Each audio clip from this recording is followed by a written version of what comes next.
strange. Paimon's heard lots of people talking about this Akademiya Extravaganza thing earlier. Wonder what that is.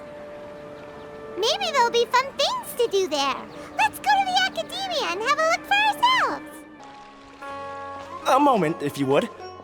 Are you two the famous Traveler and Paimon by any chance? We sure are, and who are you?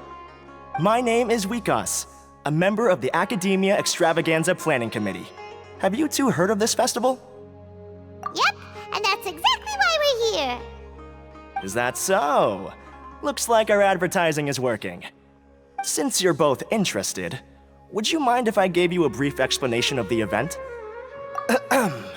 So, the Akademiya Extravaganza is a grand event run by the Akademiya with a long and storied history. To be precise, it can be divided into the Wisdom Gala and the Interdarshan Championship. The gala is held annually. During this time, all 6 Darshans will set up booths throughout the city and host guests to showcase the most fascinating aspects of their school, and thus increase their influence. On the other hand, the championship is held once every 4 years. Each Darshan will send a representative to vie for the position of Grand Champion. This year, the gala is being held alongside the championship, so the mood in the city is, as they say, at an unprecedented fever pitch. Got it! Cool! Thanks a bunch for the detailed explanation! You're most welcome. Answering questions regarding the Akademiya Extravaganza is my job. And I actually do have something I would like to ask the two of you. Huh? Need our help with something? Well, let me begin by saying that this year's Akademiya Extravaganza is of utmost importance to us.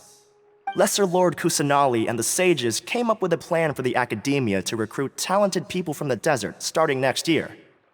As such, we've invited a great number of desert dwellers to take part in this festival, so they can hopefully experience the Akademiya's atmosphere ahead of time.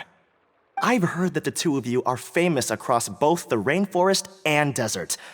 With your participation, especially in the Interdarshan Championship, more people will definitely come to appreciate the festival. Exactly! Or do you mean you want us to join a Darshan? But then we would have to deal with exams and essays and stuff like that. No need to worry. The championship participants have already been selected. I mean to invite the two of you as guest commentators. Your job will be to observe and record every part of the competition. There's no pressure. Just follow each match and enjoy the festival. Aside from that, we'll also prepare some compensation for your efforts. We won't have you working for free. That kinda sounds like a sweet deal. What do you think? You can head over to the festival venue later. An organizer there will introduce each participant. Some of them even might be people you recognize. I'll leave it at that for now. So, how about it? Would you like to take this commission? Wow! Having fun while getting paid? This sounds awesome! The main event venue is at the outskirts of the Citadel of Regzar, and the organizer you're looking for is Karina. Tell her the situation and she'll get you set up. The championship is going to begin soon. I wish you a good experience serving as commentators. If you have any doubts, come find me anytime. Alrighty, off we go! Welcome, one and all, to the Akademiya Extravaganza! Now then, allow me to reveal the prizes for this iteration of the Interdarshan Championship. Fabulous monetary rewards, research funds, a limited edition Genius Invocation TCG card, and the right to wear the Daidem of Knowledge. I believe that I need not elaborate as to how this is a symbol of great honor. She should be Karina, right? Looks like she's in the middle of something. Let's wait till she's less busy, then go introduce ourselves. The Daidem of Knowledge. What a perfect work of art. Every time I see it, I feel like I'm losing myself in its beauty. The one who proves fit to wear it must be a rare genius indeed. I believe that most of you have already seen the Daidem of Knowledge or have heard tales about it. 20 years ago, a researcher named Sachin bought it for a large sum of Mora before donating it to the Akademiya. The generous championship prizes are also sourced from his sponsorship. Before we begin, allow me to express our gratitude to this researcher, who cannot be with us right now.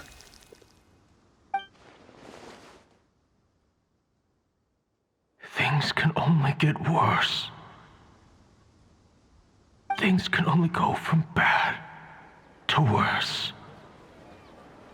Human nature begets conflict, and conflict begets ruin. From the beginning, the seeds of wickedness have been. Hey, stop spacing out! Paimon called out to you, but you didn't respond. You okay? Did you stay up late without telling Paimon? All right. I'm sure we're all more than ready for the championship to begin. Now then, let's invite our 6 Darshan representatives to the stage. Our contestants are... Representing Amorta, Tainari!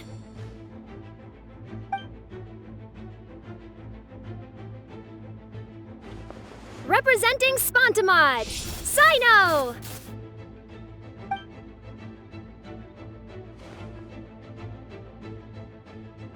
Representing Ratawahist, Layla!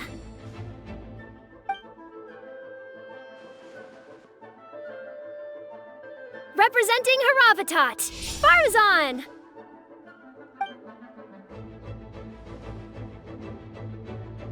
Representing Kasharawar, Kaveh! And for Vahumana... Huh? Is Vahumana's representative not here yet? These introductions are pointless. Let's just get this over with. Wait a sec. Why is he Vahumana's representative? Finally, our final contestant is Vahumana's representative, Hat Guy! Oh, so that's Hat Guy. I think I've seen him before. You know who he is? I've heard that he's a researcher from a different country who nominally belongs to Vahumana. Word is that he's written a lot of political analyses.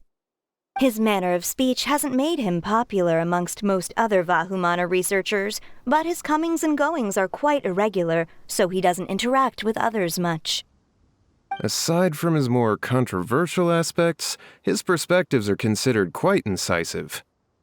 Vahumana has seen a dearth of new talent lately, and some of its existing ones are not currently at the Akademiya, so I suspect he might have been their only option. It's just kinda weird. He doesn't seem like the kind of guy who'd participate in competitions like this one. Now that we have our 6 contestants, the championship will soon begin. Who will triumph this time around? Hold on to your hats, because we're all on this ride together. Huh. We really do know a lot of the contestants. Oh, right! We're guest commentators, aren't we? So figuring out everyone's reasons for participating is in our job description. Let's go ask them when we go say hi. Especially him. Paimon still thinks it's weird that he's here.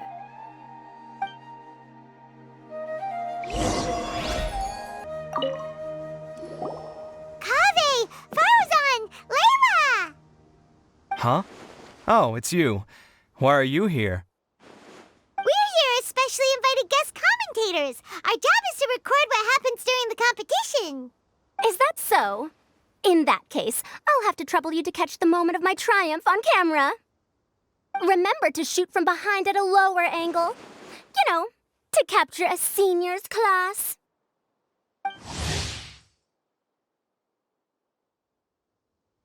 Don't get ahead of yourself now. Victory will obviously be mine. You're far too young to even consider challenging me. Kasharawar or Ratawahist, you're all children as far as I'm concerned. Actually, I was going to ask, how do you know me, Madam Farzan? Huh? You don't remember? I sometimes see you in the library at night. You even waved at me. What? I don't remember doing that at all. Huh. How strange. However, this is not the time for curiosity. I am Farozan, a household name in Haravatat. You are Layla from Murtawahist, I presume? Yes. Good. Then we are officially introduced. See? Simple as that. I like respectful ones, by the way. Would you like to join my research group? Madam Faruzan, I'm quite sure this counts as poaching. Let's dial things down. I know, but it's been tough getting people these days, and research funding has been hard to secure. But once I win this tournament, it'll be a different story. So you're just here to increase the amount of funding you're getting? Well, not just that. What, are you curious about my reasons for participating in this event? Well, I suppose that's to be expected. You are our guest commentators after all. There's been an influx of newly enrolled students, and they'll be paying close attention to this competition. If I do win, I'm certain that there will be no lack of students knocking upon my door. Moreover, research resources will be made available to the victor, so that will nix my funding issues. Therefore, my two juniors, I do apologize, but I fully intend to emerge triumphant. I'll do my best as well. At least I don't plan to lose too badly. So, why are you here, Layla? I don't know why, but a lot of people recommended me. I didn't sign up myself. I just woke up to find my name on the announcement board. Oh, I'm really nervous. I've been so worried about disappointing everyone that I've been losing sleep. Stress not, young one. We must all experience failure to grow and mature. But Madam Farsan, I don't want to fail. Seriously? Everyone has such nice reasons for joining. Must I say? Yes, you do! We gotta record it! Well, you know, right? I want to buy some property. Oh, that's right! You want to move out of Alhatham's. What? Al-Haytham? What about him? This has nothing to do with him. Oh, right. Sorry, Paimon has no idea what she was talking about. So, you want to use the grand prize to buy a place, right? Correct. Also, my father took part in the Interdarshan Championship when I was young, but he didn't win. Once I do, the right to wear that diadem will be mine. In a way, I'll be helping my father fulfill a dream of his. That's not a bad reason at all. You have ambition, youngster. Although your chances with me here aren't great, I believe your father would be most proud if the Daidem of Knowledge were bestowed upon you. Not that he'll have the chance to celebrate. My father passed away many years ago. They say he ran into quicksand while traveling in the desert. For you to have experienced such a thing, that must have been tough for you. It's all in the past now, and life goes on, doesn't it? Let's change topics. I don't want to bring the mood down. All right. Earlier, you said that you want to use the prize Mora to purchase a home. Where do you live now? Do you live alone? Well... I also heard you mention Al-Haytham just a moment ago. Isn't he also from Haravatat? Are you two hiding something from me? No, of course not! Why would you think that? Paimon's definitely not involved either! We're gonna go interview other contestants now. Bye!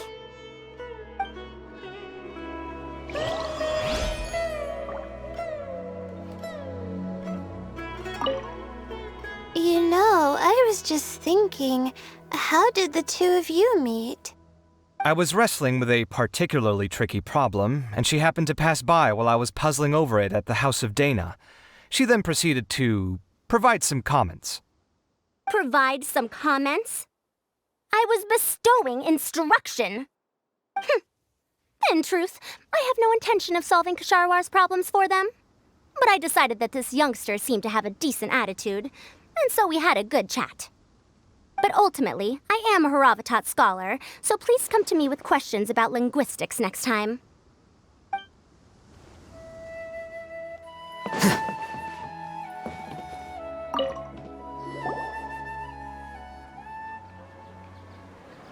We meet again, you two. Hey, Tighnari! We came here to check out this extravaganza event, and then they invited us to be guest commentators. Is that so? I heard that there would be guest commentators recording the proceedings with cameras, but I didn't expect they'd be you two. It's a pleasant surprise that you're visiting Sumeru again while I'm still on leave. When everything comes together perfectly like this, I call it the biryani factor. Because it's always rice to meet stew again. Ugh. So, Tighnari, you're representing Amurta, and Sino is representing Spantamad. But haven't you both already graduated? Can alumni also take part in the competition? I had wondered the same thing. When I was told the news, I was actually more shocked than you are now. I later found out that anyone who has been a part of a particular Darshan has the right to participate. Graduation status has no effect. So that's the rule, huh? There are some restrictions, though. For example, sages cannot participate. Any given person can only participate in one instance of the championship, and so on. That's right. Also, there are two methods by which the Darshan representatives are chosen. One is self-nomination, and the other is to be recommended by over half of one's Darshan. You must have been a case of the latter, Tighnari. I heard that quite a few of your juniors petitioned for your candidacy. Sometimes I wish I could clap a few of them over the head and tell them to spend that time on studying instead. Well, you can, but after some consideration, I realized this could be a good opportunity for me. Next month, we're having a public lecture on ecology at Gandharvaville. If I participate in this event, I might be able to utilize its popularity to promote the lecture. I'm not that concerned about becoming the champion, unlike someone here. Yes, I'm using the last of my leave for this. When I heard that a limited edition Genius Invocation TCG card was one of the prizes, I signed myself up. This year's card is a rare one indeed. It would be a shame if I missed out on it. Wait, is it some kind of super powerful card? No, it's a very common one. But it has a holographic layer. So what's the point? It's very cool. Paimon meant apart from being very cool. That is reason enough. I shall do my all to emerge victorious and add it to my deck. As someone who doesn't play cards much, I can't quite relate. But it isn't surprising that everyone has their own reasons for taking part in the tournament. Fair enough. Alright, let's go find someone else to question.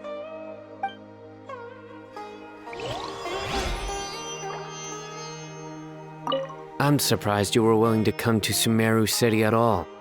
Well, the atmosphere at the Akademiya has improved immensely since Azar and his ilk were deposed. Master has been busy recently, so he hasn't had the time to instruct me or try to convince me to return to the Akademiya. So I've been occasionally visiting the city these days. Trade and business are in greater abundance here, so it's much easier to acquire necessary research equipment.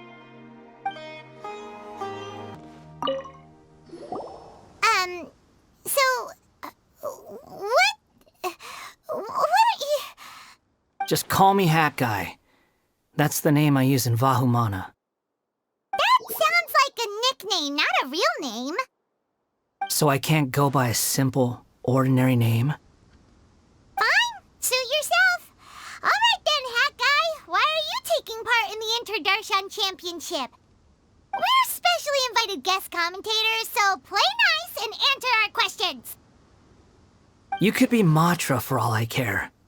So what if I don't answer you? What then? You... I'll tell you this much. I have an agreement with someone not to reveal my motives. You're not plotting something in secret, are you? Well, it's hard to say. Why don't you take a guess? Ugh, Paimon's had it with you. Fine, be that way. Then we won't ask you why you're participating. Instead, why did you join Vahumana? You two sure like to poke your noses where they don't belong. If I don't say anything, are you going to annoy me to death? I heard that the Vahumana researcher named Akaba was researching the Tatarasuna incident, so I wrote a few essays to refute his points. Later, when I was bored, I wrote some commentary on societal issues in Inazuma. I didn't expect Vahumana to consider me as one of them. Someone even invited me to a lecture or whatever. From start to finish, it was just the wishful thinking of idiots. A misunderstanding. There's your answer. Simple. But when Lesser Lord Kusanali heard about this, she went out of her way to get me registered in Vahumana. She used the name Hat Guy. Enough chit-chat. You're better off wasting your time with the other contestants. Someone's about to get very unlucky. Wanna guess who? How is anyone supposed to relax with you around? We've got to stay alert and keep a close eye on him. Looks like Karina's got a moment now. Let's go chat with her. Enjoy the Interdarshan Championship. This will be one to remember, I'm sure.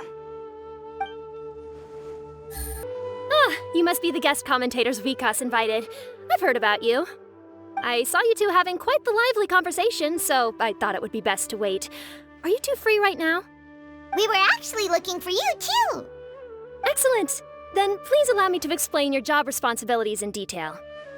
First, please take these two things. The first item is a custom camera from the Akademiya.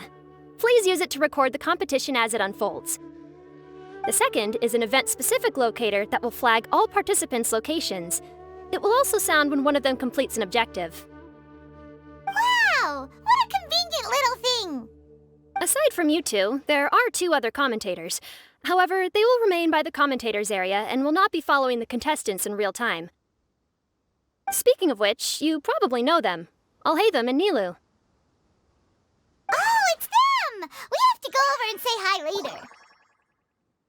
Well, don't let me keep you, unless you have any questions for me.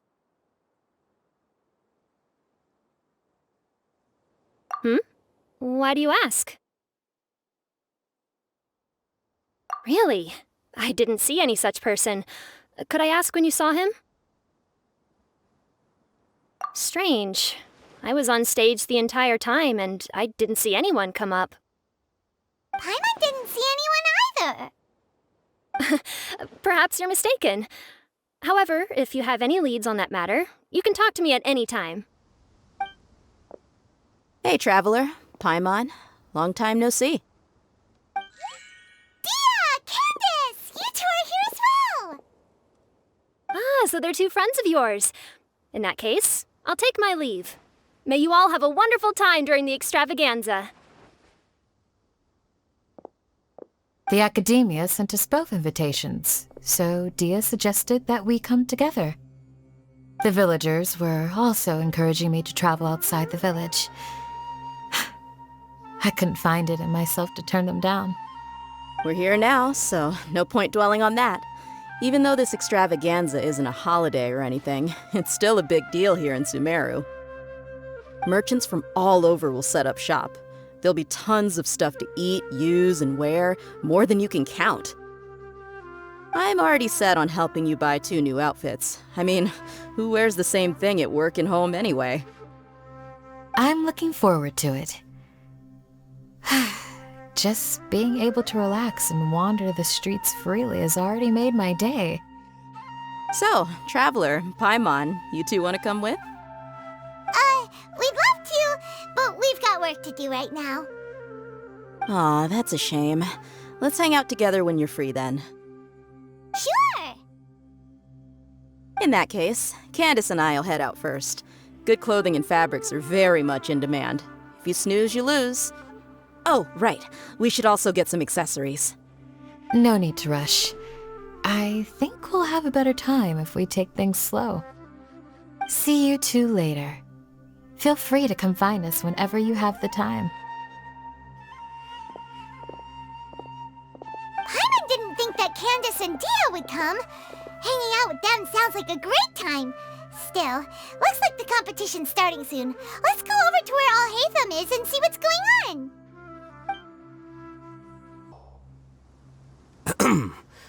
I will now announce the rules for the first round of the competition. Please listen carefully.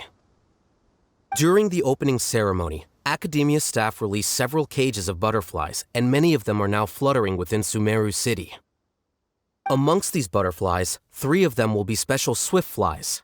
They have a different appearance and also fly a little faster. Your objective this round is to find a swift fly and bring it to me. 3 points will be awarded to the first participant to return, 2 to the second, and 1 point to the third. That is all for the first round. Should you require clarification on anything, please ask any of the other staff. Alhaitham's all business all the time, huh? That said, how did he get picked to be a commentator? Paimon's kinda curious. Finding 3 specific butterflies in a place as large as Sumeru City sounds rather improbable. If these swift flies behave anything like regular butterflies... I'm off. It will take some time to search every corner of Sumeru City. Huh? You're going just like that? A champion walks the road to victory. My dear Kasharawar Jr., I have a plan. How about some cooperation between you and me? Cooperation? Looks like everyone's got their own plans for this, Tuffy. We're supposed to go on stage next, right? Let's wait and see everyone's reactions first. Huh? Wait a minute. Look, he seems to be observing the other contestants just like we are.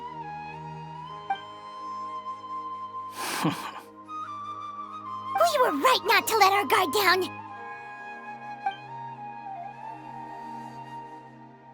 Do you remember those things we made previously?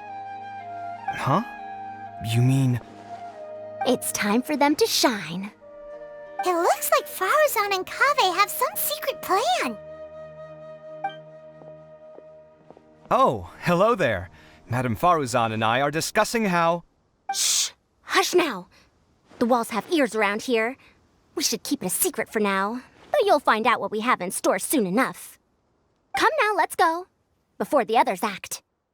All right, there's no time to lose. We're off to make our preparations. See you later.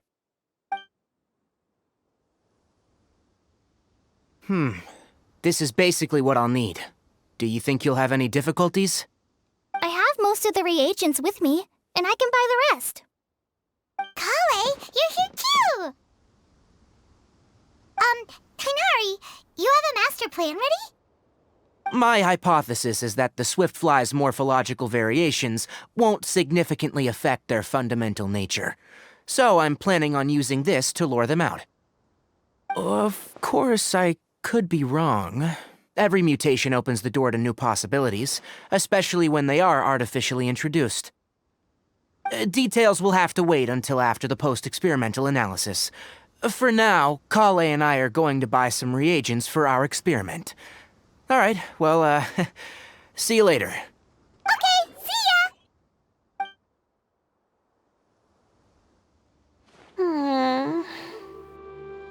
Hey, Layla! You look a little worried. Yeah, I have no idea what I should do. What color are these swift flies? Do they have special markings? How do they differ from ordinary butterflies? I can't even figure out these basic questions, and most of what I've learned in the past is completely useless here. Aren't people who research the stars supposed to have some extraordinary abilities? Why not use astrology to solve it? Oh, you're another contestant. A hat guy, was it? Is it that you can't use astrology during the day? Guess that skill's less useful than I thought. No, it's not like that. If it's daytime, all I need is an astrolabe. So, why don't you do that then? Mona Magistus, the astrologist, said that those who constantly use astrology to obtain things that shouldn't be theirs will eventually lose the blessing from the stars. It's just something I read in an academic publication. I really love to read Mona's essays. You're overthinking it. Power is just a tool. It just seems to me that you don't have the resolve to win this. Well, suit yourself. Wallow in your immature ideals if you like. Hey! Seriously? Just walking off after saying a bunch of mean stuff like that? Did I say something wrong just now? Thank you so much. I've made up my mind not to use astrology for this. I think I'll just try my luck in the city. To be honest, I've always been pretty good at observation, and if I'm fortunate, I might be able to find that special butterfly species. Lord Cyno seems to have found a swiftfly. Come on, let's go check it out. Really? Where? The butterfly flew up high, and he's chasing it now. Oh, no time to lose. Let's go see. As expected of Cyno. Actually, shouldn't you two go have a look as well? The moment when he catches the butterfly will likely be one worth recording after all. I'll head into the city shortly to start my own search. I'll see you later. Alright, in that case, let's go see Cyno first, and then we can check on what everyone else is up to.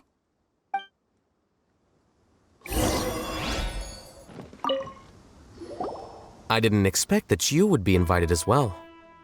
Neither did we. By the way, how did you get picked, Alhaitham? There were several factors, but primarily the recommendation of the sages. I suppose they assumed that I'd have the free time for this job after resigning as acting Grand Sage. That said, they'd probably claim that my calm demeanor would help maintain fairness in the competition. Sounds like you've got a lot on your plate. Not really. The job itself is quite simple and effortless.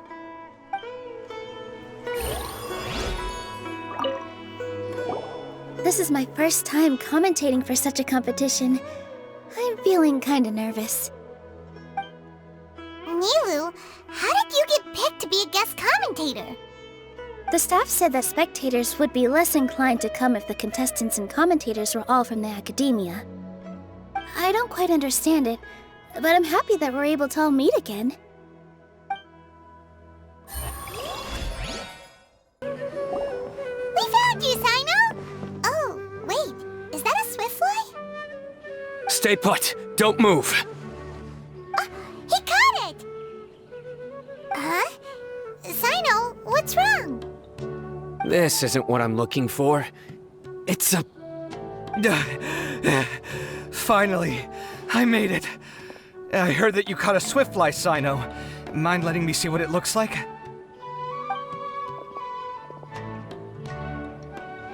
Hold on. Isn't this the mechanical bait that I released earlier? Why would you catch that instead of a swiftfly? Wait a minute. If we consider this from a different angle, isn't it a good thing that the bait you made was convincing enough to fool even Cyno? That's right. During a previous interior design project, I felt that the artificial flowers on a wall were a little bland, so I decided on placing a few moving mechanical butterflies to add some pizzazz. In order to make them both small and nimble, I consulted with Madame Faruzan. Not long ago, the two of us took all those mechanical butterflies and released them into the city. Why would you do that? Need you even ask? Young people these days really do need to get out more. Have you never played that game where you place strips of paper on a bamboo pole and wave it across a field of flowers to attract a whole kaleidoscope of butterflies? No, I haven't. Wait, so you're trying to... That's right. The butterflies within the city will mistake our mechanical bait for one of their own and follow them around. As long as we keep releasing and retrieving our bait, we can capture all the butterflies within the city. What comes afterward is just a matter of separating the swift flies from the others. Huh. Guess that's one way to do it. Do not underestimate the wisdom of your elders. I had already thought of this method the moment the round's rules were announced. Of course, we also owe much to this fine junior of mine here for making such lifelike butterflies. It seems that Ksharawar has not quite declined as far as I had thought in recent years. Their teaching skills at least seem to be intact. Well, I just stuck to what I do best. The idea was yours. No need to be so polite. Once we capture all these butterflies, we shall split the points for this round. Look, one of them is returning now. Huh? Wait a moment. Are my eyes deceiving me? Why don't I see any butterflies behind it? That's because there are none. Seems like your plan has hit a snag. Looks like the match continues. I'll be looking elsewhere. Huh. Strange. Has something else diverted their attention? Come, let's search in the direction the bait returned from. We'll go have a look too.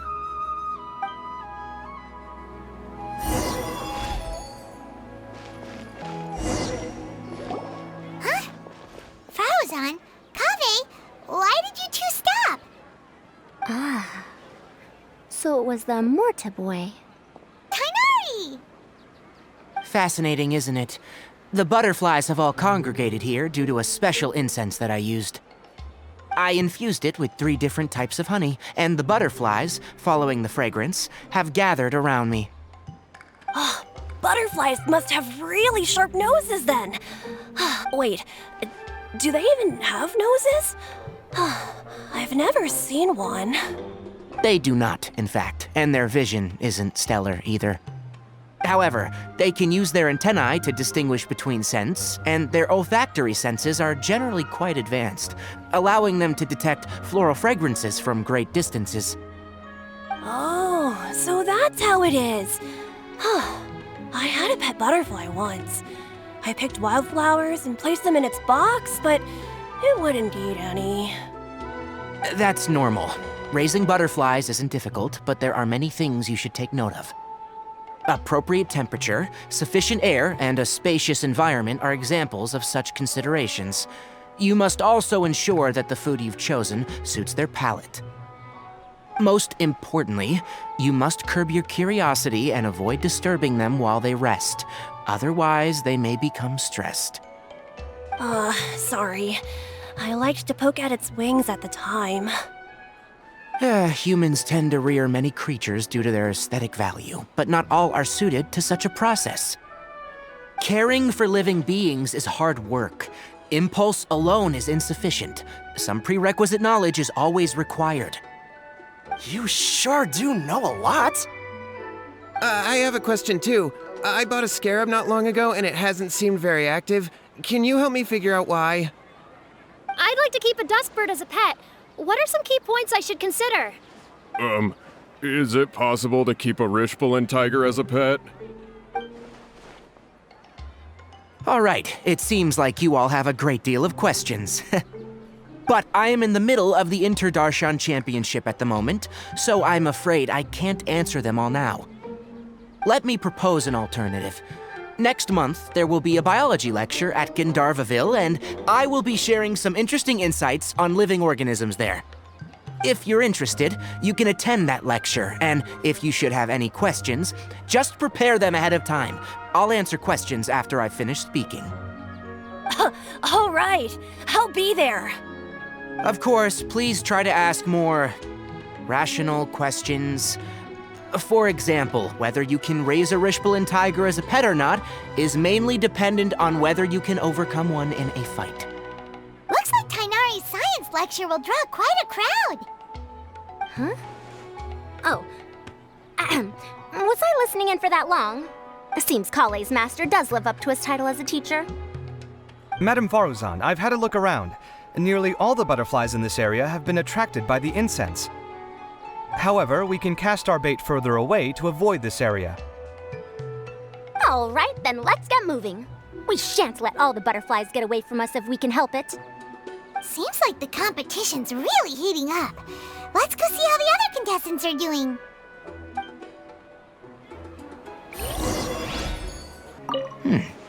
The scent is starting to fade. Seems the wind is stronger than I thought. The incense isn't going to last long.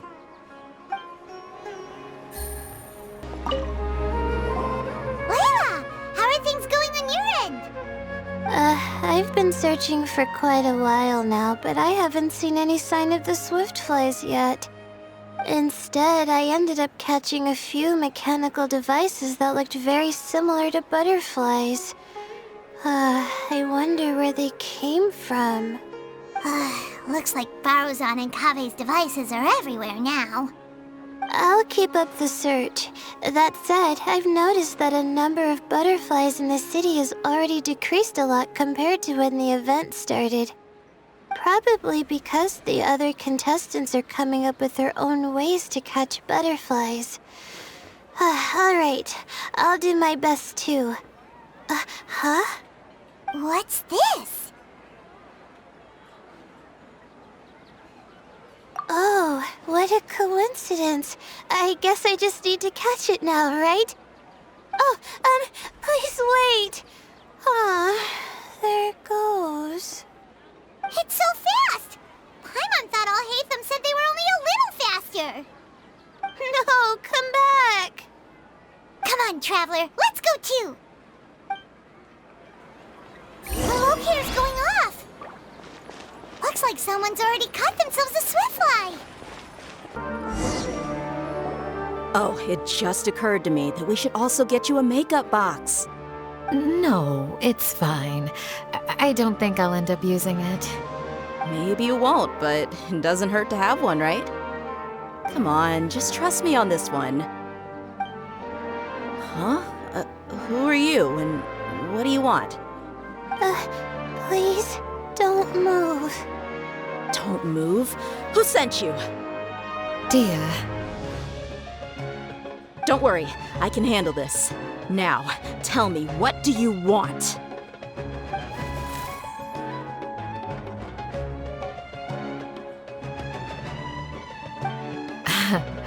I believe she's looking for this. Here, take it. A butterfly? Was it on my head? Oh, you're... It's been a while, Layla.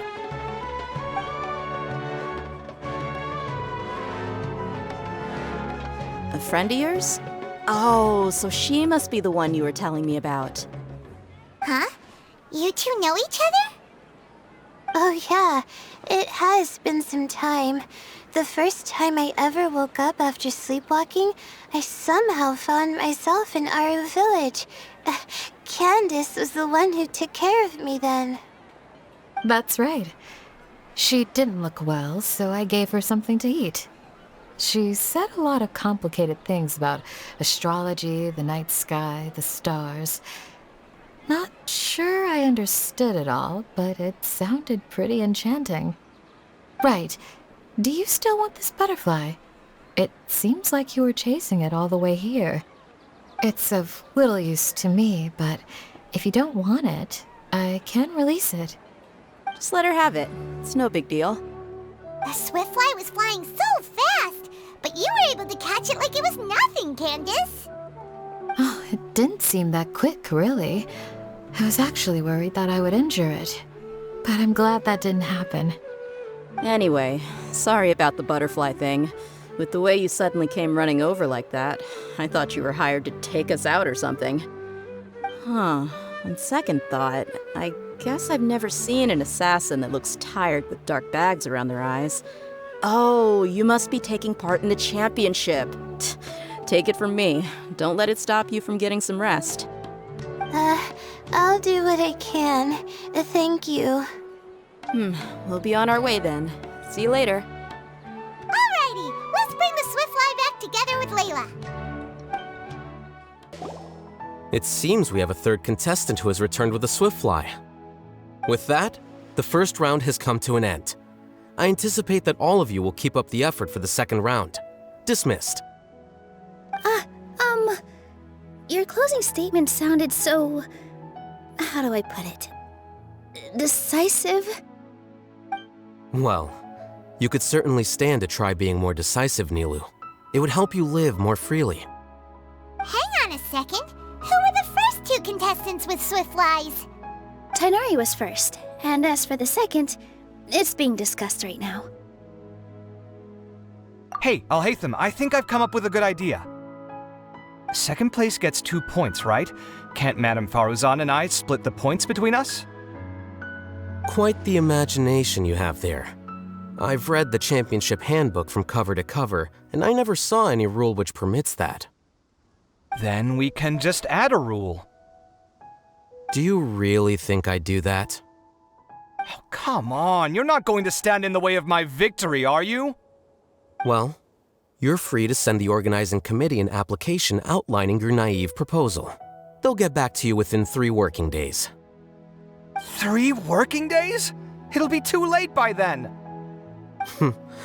Unfortunately for you, even dreaming is gonna cost you. Ah, Paimon gets it now. Kaveh and Faruzan found the second Swiftfly together, but the rules say that only one person can get the points. Oh well, the rules are the rules. Since you call me madam and politely ask for my help, I shall give you these points. So I'll put the points under Kaveh's name then? No. If I take these points, won't that only detract from your contributions, Madame Faruzan? You might be alright with that, but I cannot do it. Not in good conscience. I don't have any problem with it. There are 2 more rounds after all. Losing one isn't a major setback. But if you insist, I have another method. We can draw lots to see who will receive the points. Lots, huh? What? Is there something wrong with that idea? No. Let's do it. All right. I'll get the paper needed for the lots. Give me a moment. Oh, seriously? I'm sorry, but it appears that luck was on my side this time. No, you do deserve it. I'm just lamenting my bad luck. Perhaps that's why my life is rife with troubles. Indeed. It's rare to see anyone with such terrible luck be so willing to decide victory via lots. And what would you know about that? We can save bickering for later. Record the points under Faruzan, and that'll finally bring the first round to a close. The second round will be held in the desert. We'll be moving our commentator stand over to Aru Village. Let's meet up in Aru Village once everything is ready. I'll announce the details of the second round then. Till then, you have some free time. I'm off the clock at this point, so it's farewell for now. Wait, Alhaitham! You... Don't be upset, Kaveh. Sighing can carry away your good luck, you know. Oh, so that's how it works. In that case, I'll take in some deep breaths. Maybe that'll help me make up for all the luck I've lost. It's really no big deal. 2 points aren't enough to decide victory or defeat just yet. I'll win the next round, you'll see. Looks like you've managed to pick yourself back up, young man. Good. I must warn you, though, that I'm quite familiar with the desert. You'll have to try your best if you don't want to lose. I'm no stranger to the desert either. I'll be fine. All right then, that's enough chit-chat for now. I'm going to check the area out. So the current standings are Tighnari in first place, Faruzan in second, and Layla in third. Guess we should also take a nice break before the next round starts. But where should we go first? Why, you two look a little lost. If you're not sure where to start enjoying the Akademiya Extravaganza, then may I suggest that you have a chat with our boss? Your boss? Who's that? Do we know them? Well, only the most famous merchant in all of Sumeru, Lord Sangamo Bay. Oh, you mean Dory! Precisely. Our boss sent me to inform you two that she'll be waiting for you at Sumeru City's North Gate.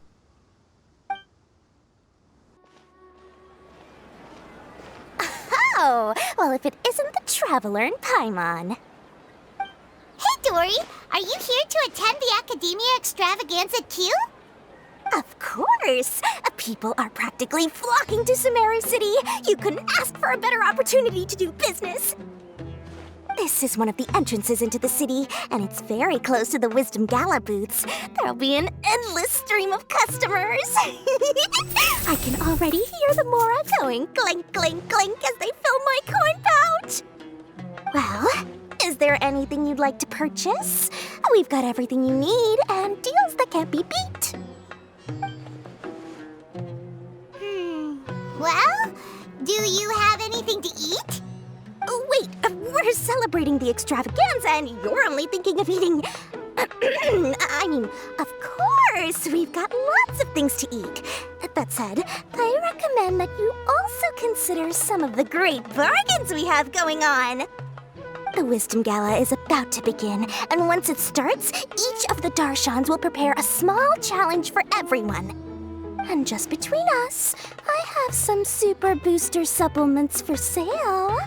Eat just one to boost both your strength and dexterity for a short time, allowing you to overcome any challenge. No thanks, we'll pass. These little challenges are gonna be a cinch for the two of us. Just you watch. Anyway, Paimon just wants something to eat, please. If you don't have any food, then we'll just go somewhere else. All right. Mora is Mora, after all. Oh, what would you like to eat? Well, Paimon's pretty hungry right now. Do you have any touching? Let me see. This is a huge job, isn't it? If this works out, we'll be set. Here you go. 2 servings of touching. See? I told you there's nothing Lord Sangamabay can't procure. Yay! Huh? What are you looking at, Traveler? Oh? Who? Someone we know? Was it someone suspicious?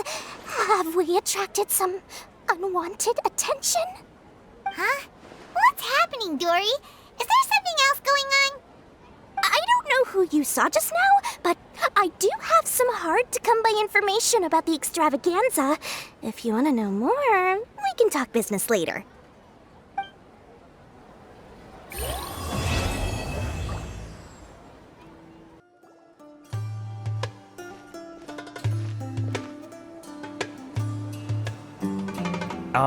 Is it me, or are the bags under your eyes even darker than during the last round?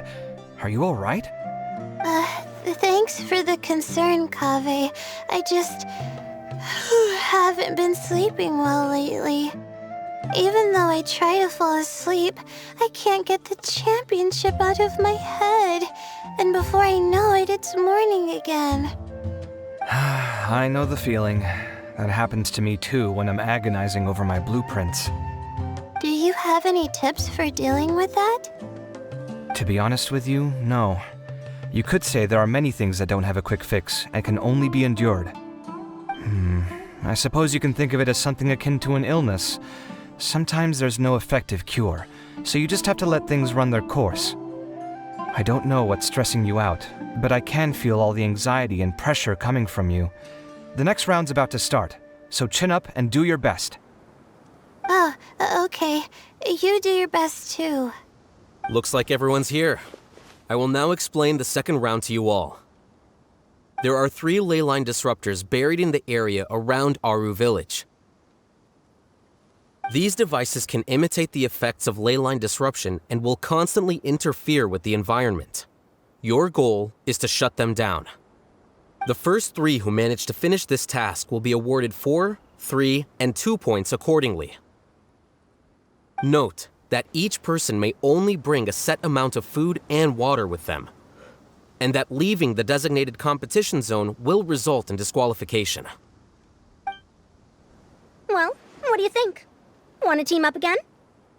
I shall consider letting you have the points on account of what happened in the previous round. That's all right. I've been here many times, and in any case, machines are one of my specialties.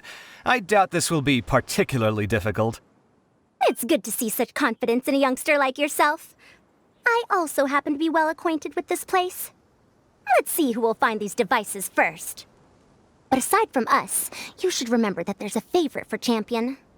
We must be careful of him. A favorite to win? Who is it? Shh, not so loud. I mean that boy Tighnari. He took first place in the previous round, and if he does so again this time, we may as well declare this competition over. I heard that you solved the Avidya Forest's leyline effluence problem with him not long ago. Since this round involves resolving a machine-simulated leyline disruption, it should be a simple matter for him. That's true. It does look like his odds of winning are pretty high. He already has Kaveh, who is an excellent pupil. If he were to win this round as well, then wouldn't we just be letting him have all the fun? As his senior, it's my solemn duty to prevent such an inequitable arrangement from happening. I'm off.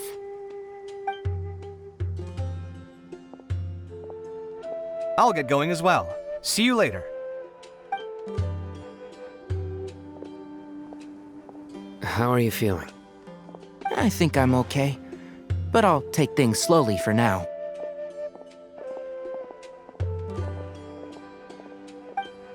Is this all the water we're getting? Sorry, that's what the rules say.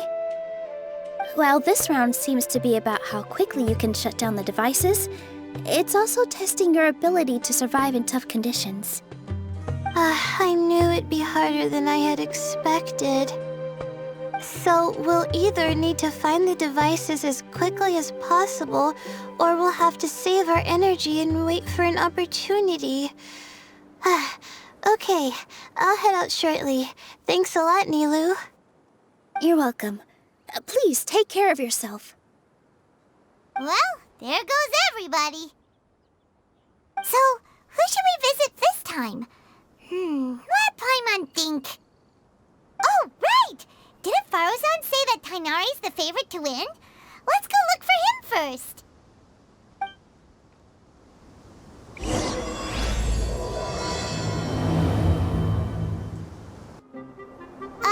Hey, Tighnari? Tighnari! Huh? Weird. The locator says that he should be around here somewhere. Tighnari! Can you hear us?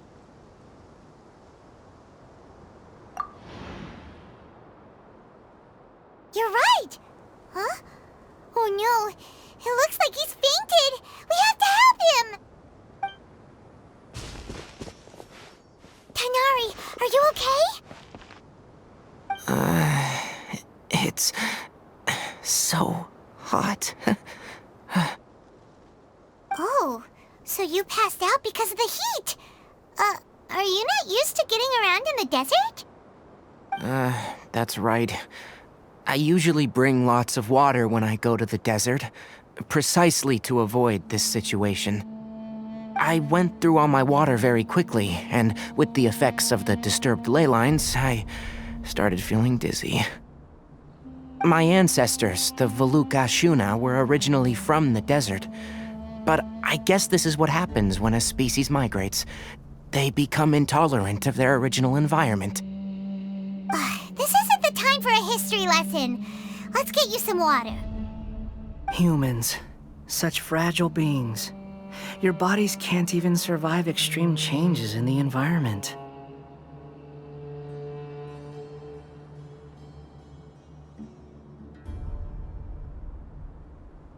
Here, take this. Let him drink it.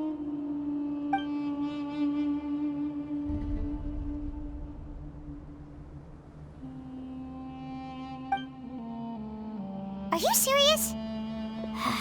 This had better be just normal water. Hey! You're leaving already? Paimon really doesn't get that guy. What's he up to? Anyway, let's focus on helping Tighnari drink some water first. I'm feeling a little better now. Thanks, you two. Oh, it wasn't just the two of us. Just now. Found you at last. Sino, you're here too. I was concerned, so I came back to check on you. Will you be able to go on?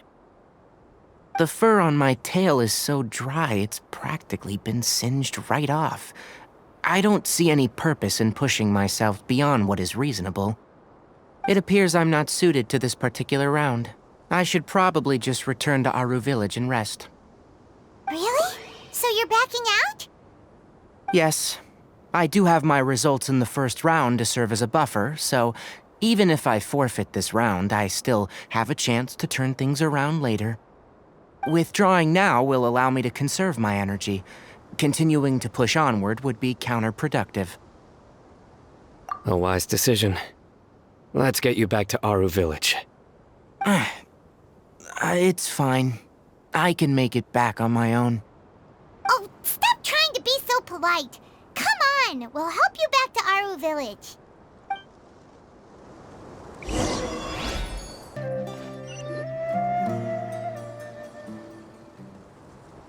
How are you feeling now, Tainari? Do you want to rest some more? There's some shade here, so we can stop for a while. All right, let's do that.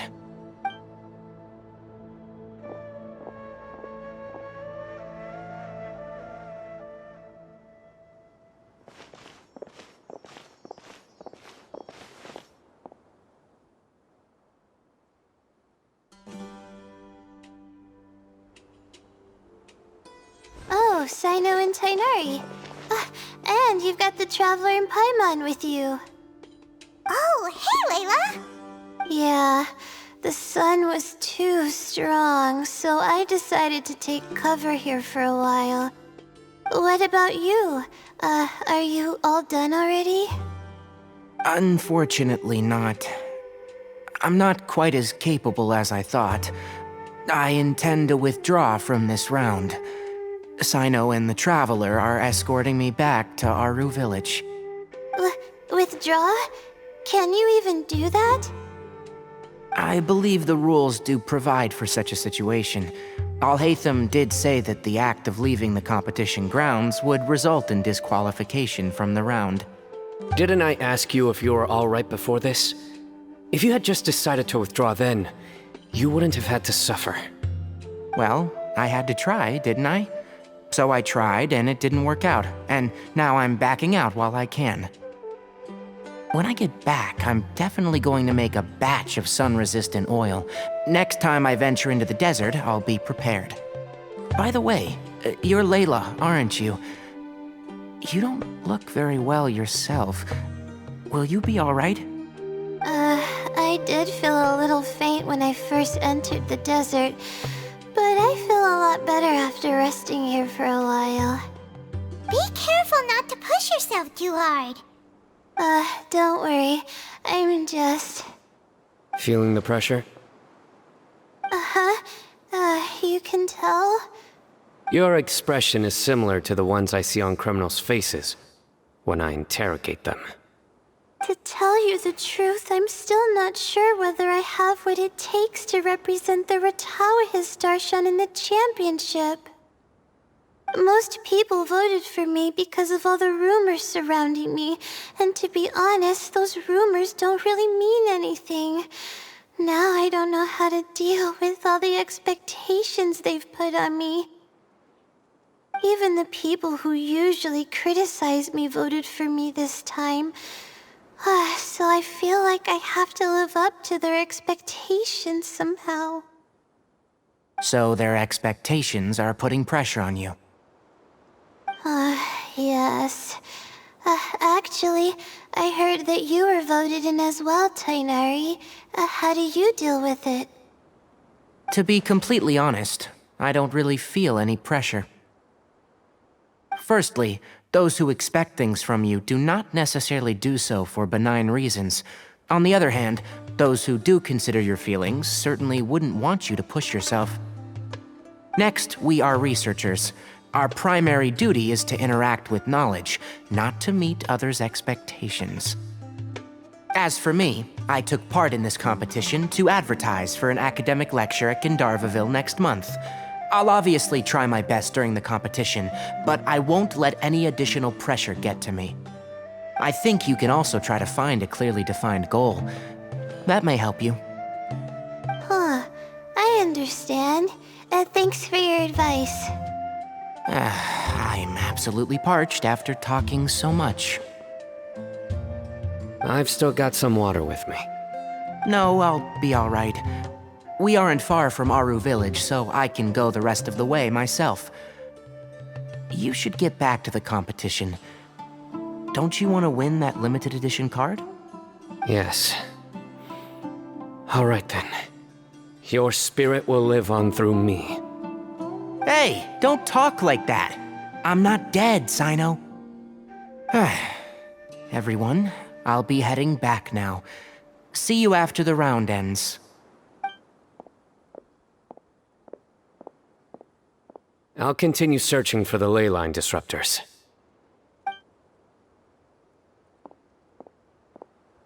Are you feeling better now, Layla? Yeah, I feel like some of the weight has been taken off my shoulders after chatting with Tighnari. It's been a long time since I first left my hometown to come to the Akademiya, and every day here has been so precious. But of course, there have been some rough times. All sorts of complex astrological models, countless quizzes, and essays that took all my brain power to barely finish. Each of those things are like huge boulders barreling at me, forcing me to continue running forward. When I was chosen as my Darshan's representative, it felt like another boulder was added to the ones already rolling behind me. Every time I close my eyes, I think of all the people I'd disappoint if I mess up. Yeah, I think that's what Tighnari was trying to tell me. You're our good friends, which is why you didn't stop him from dropping out of this round, and why you don't feel disappointed in me. That's right! No need to feel so down! That said, he did also say that he hopes I could have more concrete goals for taking part in this competition. I don't have any now, but I'll give that some thought. Anyway, I won't take up any more of your time. You still have to record the other contestants' progress, don't you? Perhaps they've had some breakthroughs while we've been chatting. True. We should go look for the others. Now, who's left?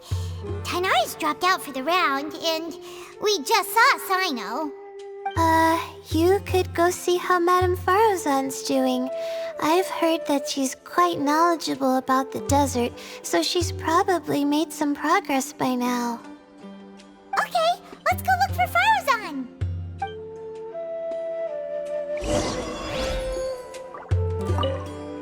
Don't worry, I'll be fine.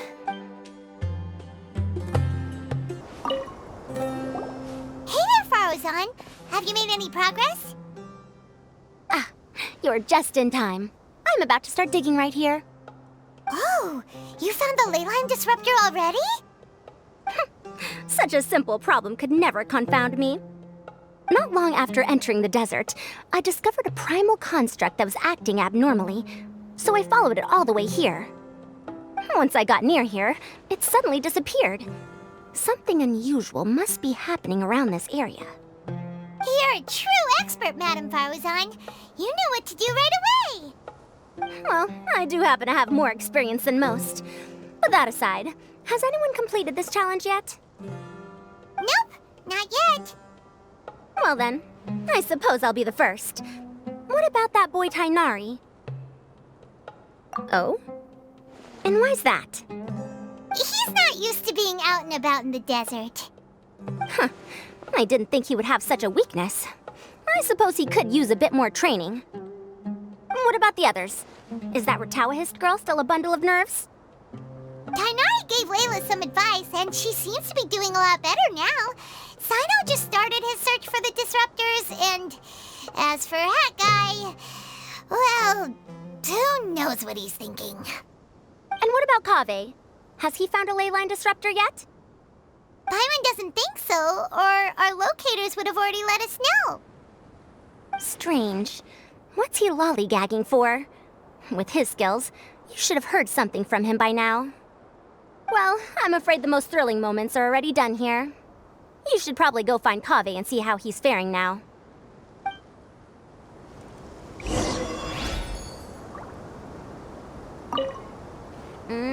Here it comes.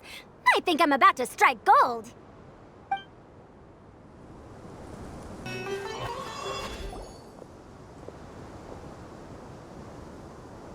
Come on, stop following me! I already gave you all the food I had on me. You can cry all you want. I don't have any more food. All I have left is a half bottle of water, and I can't possibly give you that. Without water, traveling in the desert will be incredibly difficult, and I still need to find what I'm looking for. Merak, can you help me out here? Keep them away. Kaveh, there you are!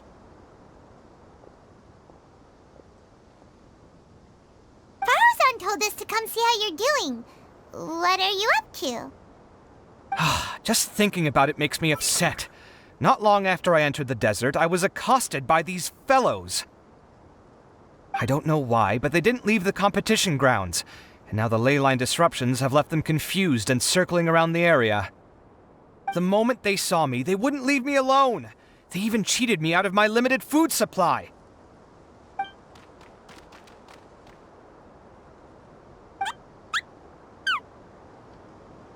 Hey, didn't I ask you to keep them away? Kaveh, is this flying metal thingy yours? That's right. This is my toolbox, Merak. Your toolbox? Huh. It seems pretty fancy. Hey there! Can you understand us?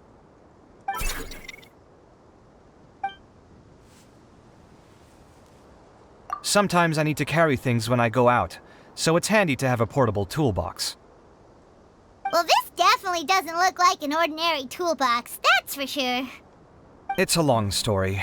When I was working in the desert, I ran into a merchant group who had a machine core they excavated from some tomb. It was clearly from King Deshret's civilization. His technology still isn't fully understood, and Kasharawar has many different opinions on this topic.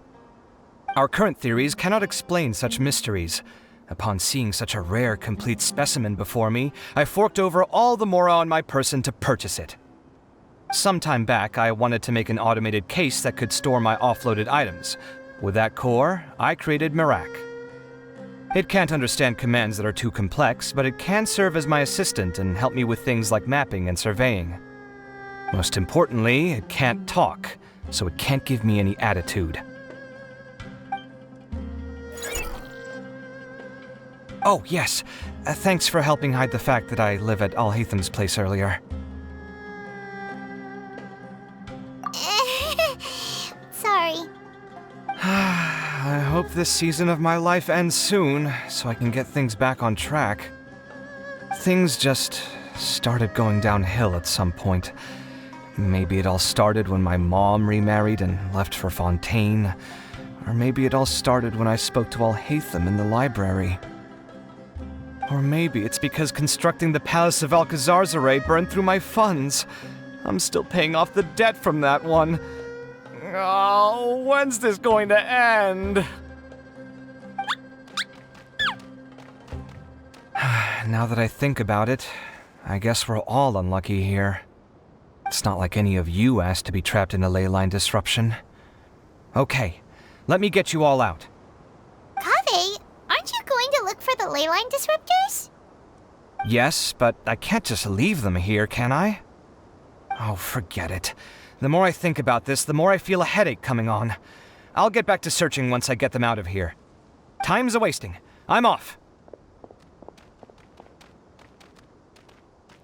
Kaveh looks like he's conflicted. He really wants to win, but he can't ignore those he wants to help. Paimon's always felt like he's the type who easily gets himself into tough spots. Paimon doesn't mean this in an insulting way, but he seems like the kind of guy who'd be really easy to take advantage of. Whoa! Someone's done already!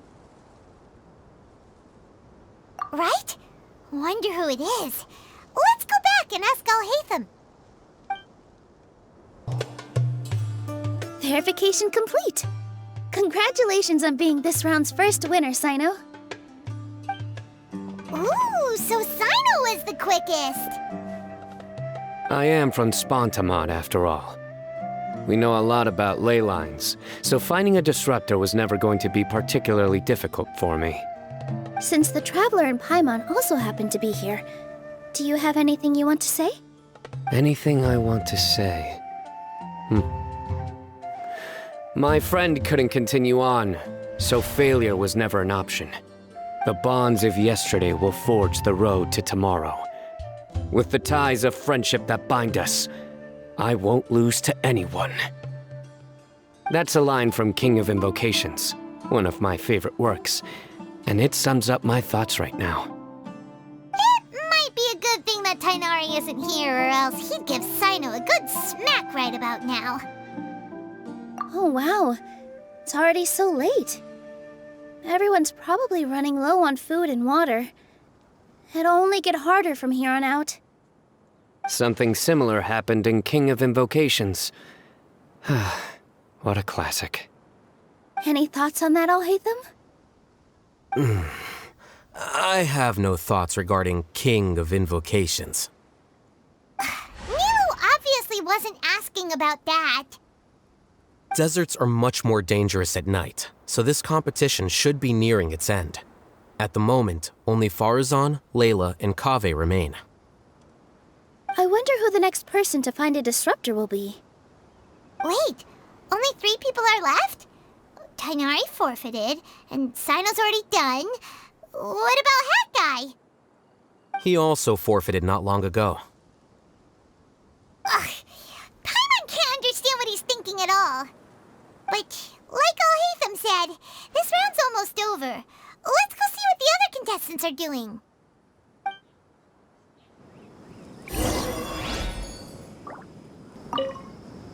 Things are really heating up now. You can feel the contestants' passion too, can't you, Al-Haytham? Compared to the abstraction of human emotions, the desert heat is easier to intuit. Tighnari made the right decision to forfeit.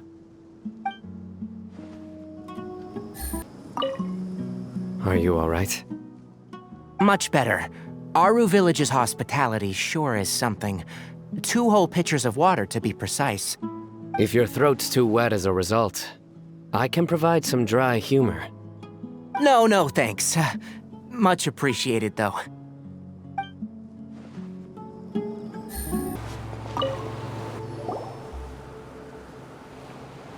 Hello again. You know, it suddenly occurred to me that you guys have had to do a lot of running around this time. Don't you find it tiring? Really? Wow. I don't know where you get your strength from. The desert's getting colder now that night's falling, and the wind can really sting your face because of all the sand in it. Has anyone finished this round yet? Sino's already shut one down. Have you made any progress yet? I circled the whole area, but I didn't find anything. But I did have the chance to think some more about that thing that was weighing on my mind, and I realized something. Well, my fellow Retawahist members must have all put my name forward for different reasons, and maybe a lot of them only picked me because they wanted to watch me make a fool of myself. But be that as it may, I believe that a lot of them genuinely do expect great things from me.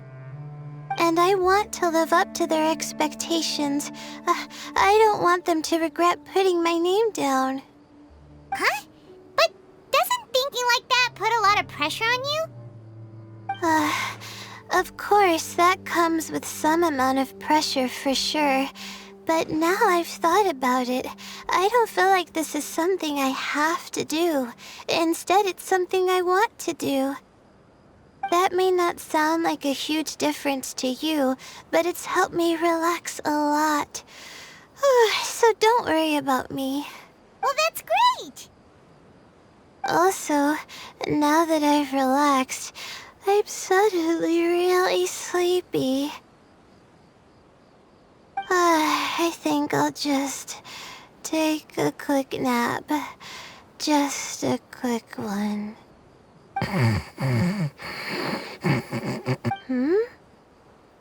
But the competition isn't over yet.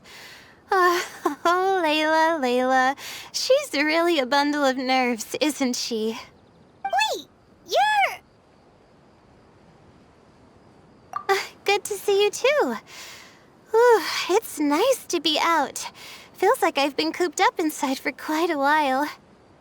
Well, since I'm here, I guess I should help her finish this. What are we supposed to be doing here again? Finding a ley line disruptor, was it? Let me see. Looks like she's basically gathered all the information she needs. It won't take long to wrap this up. Come with me, you two.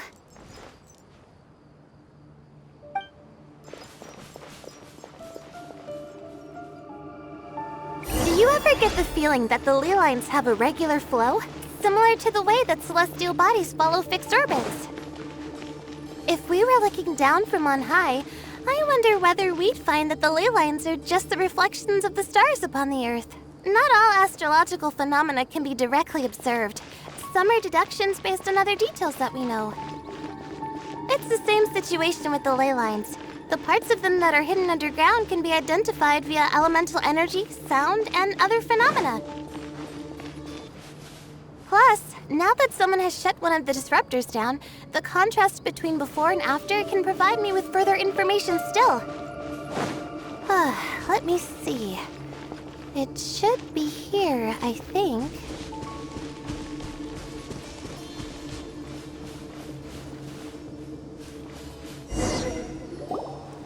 This should be it, right? I'll turn it off. That should restore the ley lines in the area to normal. Nice work! Again, I didn't do any of the real work.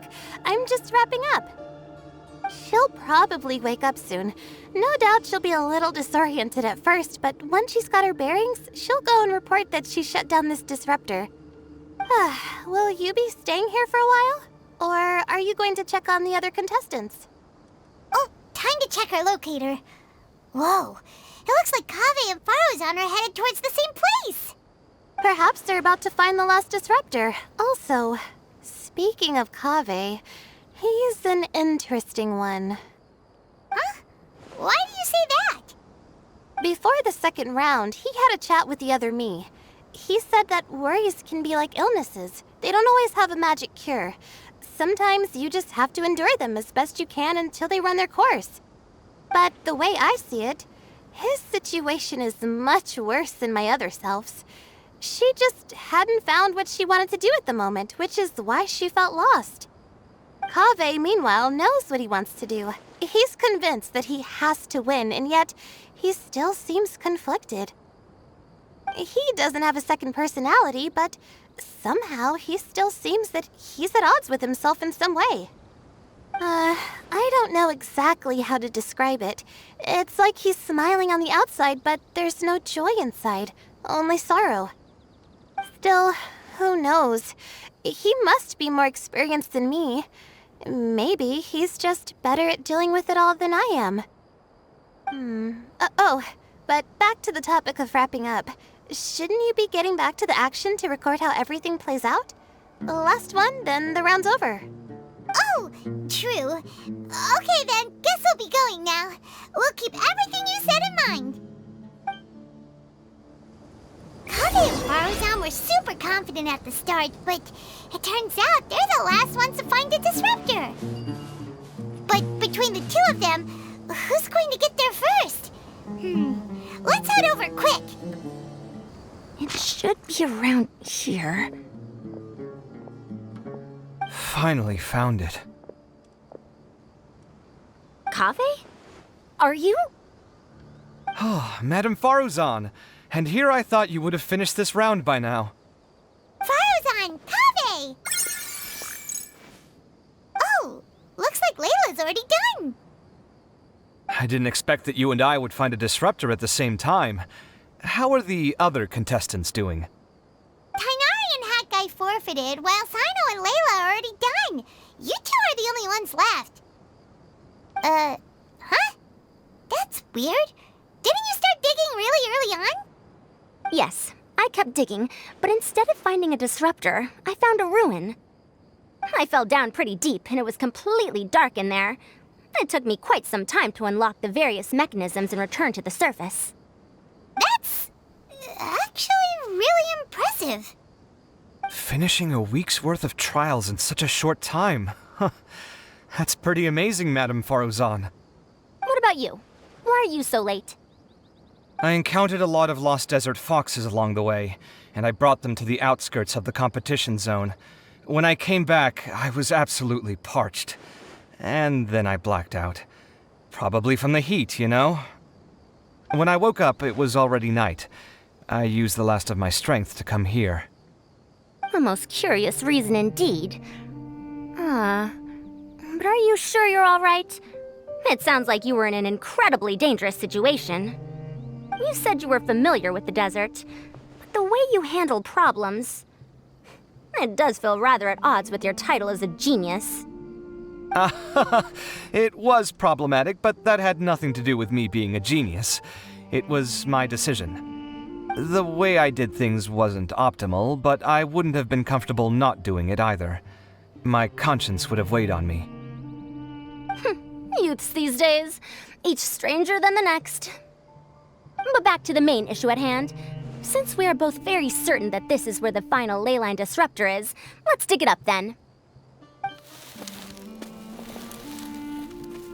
Well, this is indeed it. Of that there is no doubt. But how shall we count the score this time? What is it, youngster? You seem relieved. Oh, nothing. I was just thinking that this round's finally over. There shouldn't be any more innocent creatures getting wrapped up in danger. As for the points, I guess we can draw lots again later. I can't think of anything better. Alright, in that case, let's all head back to Aru Village. Paimon thinks you'll both need some water and rest.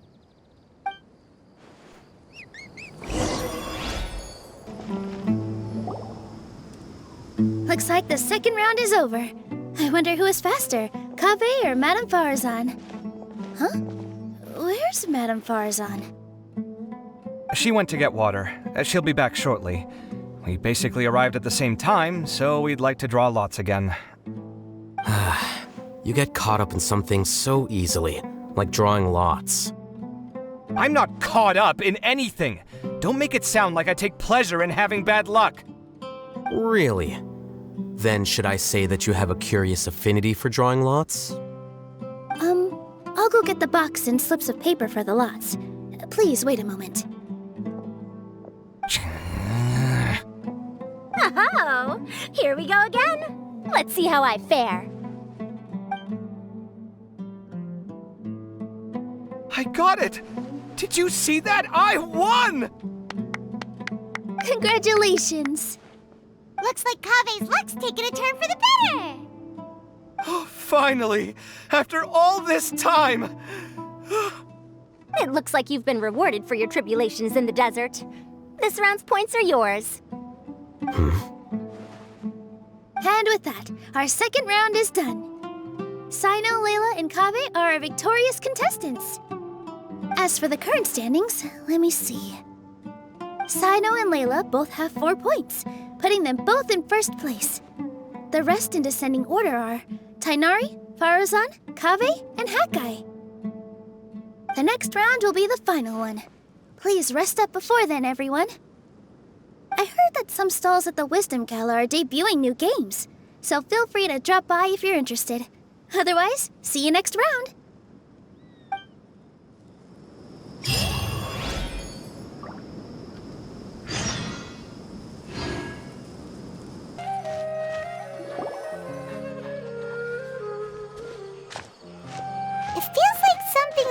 their mind this entire time.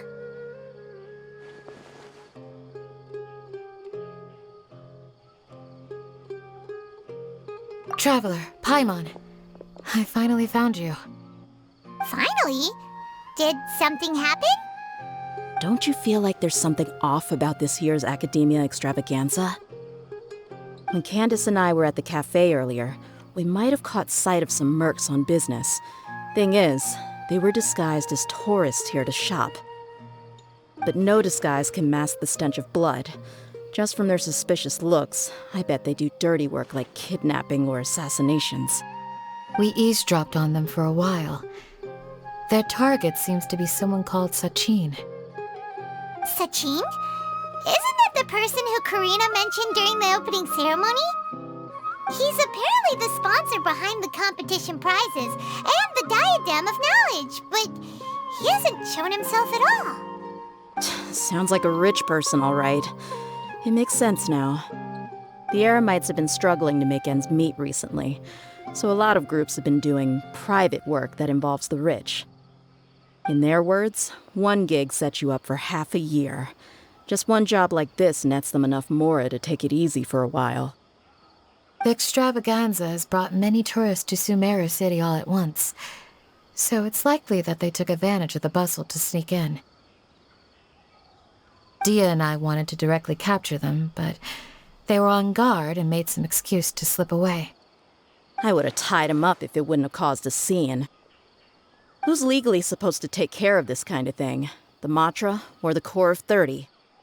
If Sino were here, he'd definitely get involved. Why don't we head over to the Akademiya and tell Matra? Thanks a million, you two. Not at all. It was coincidence on our part as well. Yeah, don't sweat it. The Eremite's reputation is gonna get even worse if these scumbags succeed. But this is Sumeru City. Candace and I don't have as much freedom to act here, so we're leaving this in your hands. Should you require our aid, come find us at the cafe.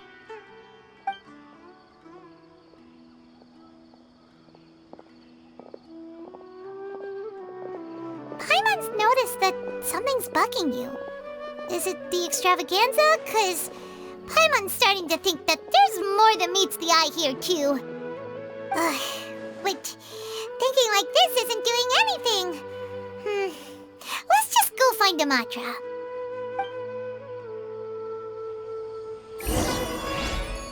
Hey, isn't that the Matra we investigated Siraj with?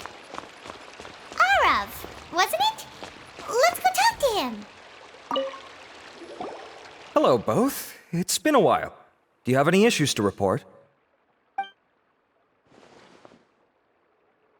Someone's planning to kidnap Sachin. Goodness. Though I suppose it's not all that surprising. The growing popularity of the extravaganza has given him quite the reputation boost as its sponsor. He's seen as one of these super rich types. Well, since he's got a target on his back now, shouldn't you send some people to protect him? To tell you the truth, we've thought about doing just that. However, Sachin apparently prefers to spend most of his time out doing field work, and hardly ever comes back to Sumeru City. No one has been able to contact him. Our only lead is something he once said. Each time the Interdarshan Championship is held, I will be watching from close by to choose a suitable person to inherit my estate. Assuming he remains committed to that promise, then he must be right here in the city somewhere. I suspect that the Eremites in question must have heard about that as well, and decided to come here and try their luck. So they shouldn't know where Sachin is either, right? I would assume not. Anyway, Mahamatra Saino is still on vacation, so I'll handle this. Don't you worry. A couple of kidnappers aren't gonna get very far in Sumeru City these days. I have my ways of forcing them out into the open.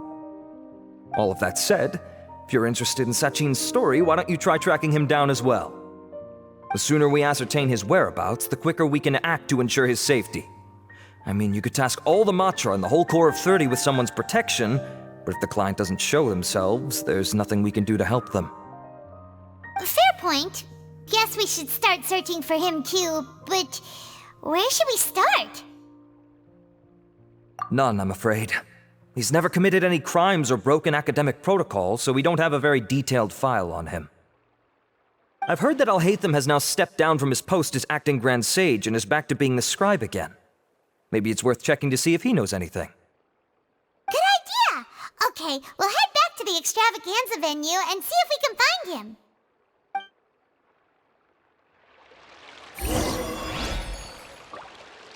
Rest assured that I will bring these criminals to justice.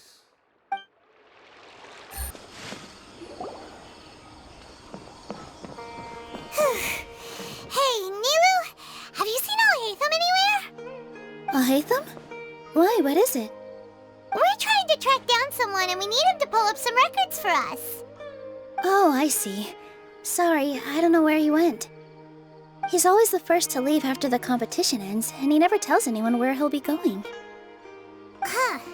Yeah, actually, that sounds about right for him. Let me think.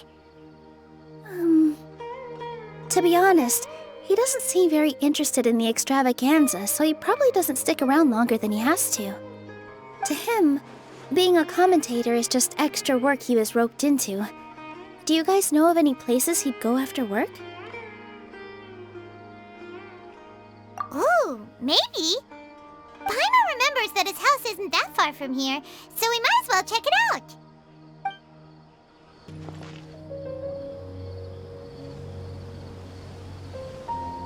Let's try knocking.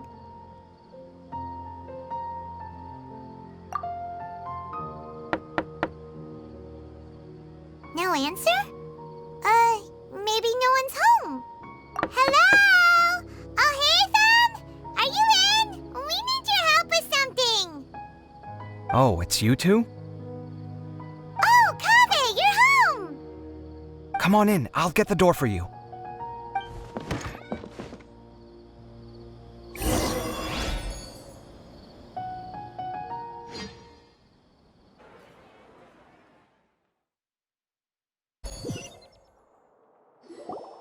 We didn't hear a peep when we first knocked. We thought no one was home. Well, I can't be too careful. If someone from the Academia came here looking for Alhaitham, and I opened the door for them without thinking, before long the whole city would know that I'm living here. You're pretty conscientious about this, huh? So, what happens if someone comes inside looking for him while you're at home? It's fine, as long as I stay in my own room. Anyway, why would someone just barge in here looking for him? Most people have better things to do. Fair enough. So do you know where he is at the moment? What do you think? Who knows what he does in his free time? All that matters to me is that he's out of the house. I wouldn't call it that. He's just incapable of saying anything pleasant at all. I told him how the second round went. I won the lot draw, remember? Because of good karma, of course. My luck's on the rise. But him, being him... you wouldn't believe what he said after I was done talking!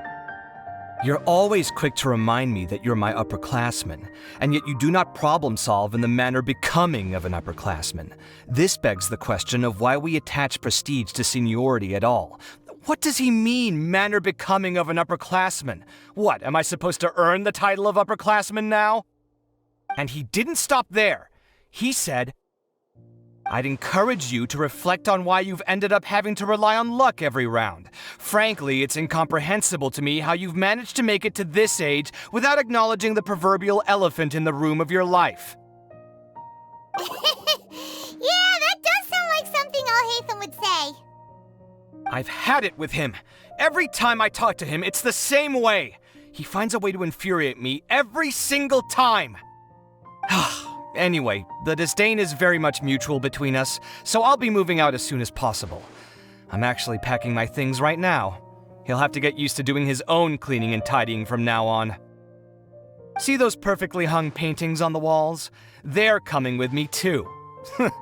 If his life wasn't utterly devoid of artistic sensibility already, it certainly will be after today.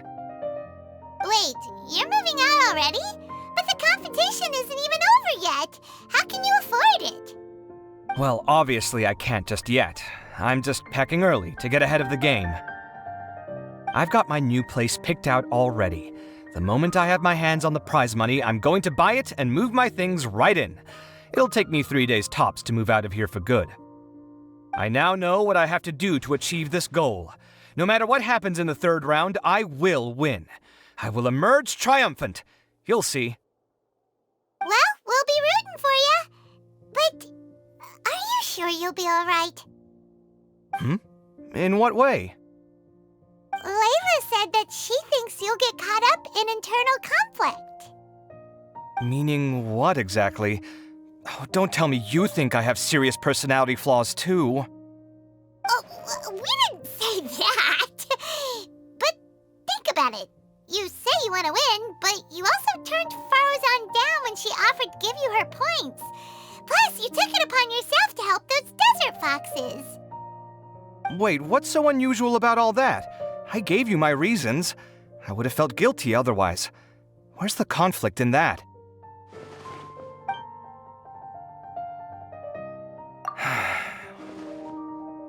Well, when you put it like that, yes, why indeed? It's a good question. I guess it's just in my nature. Plus, if I just did nothing, then there'd be no escaping the blame if something bad came of it later down the line. But thinking like that all the time must make your life so exhausting. Not to mention that by helping out, you put yourself at risk. Fainting in the middle of the desert, for example. Was that really worth it? It's complicated. Look, let's maybe leave this conversation for another time. What was it you needed Alhaitham's help with, anyway? Sachin? Huh. He did actually mention a Sachin recently. I remember he brought a few documents home that day. He was thinking out loud as he looked through them, making some notes and doodling as he went. He even suggested that I should take a look, but I didn't. Give me a moment. Let me go find them.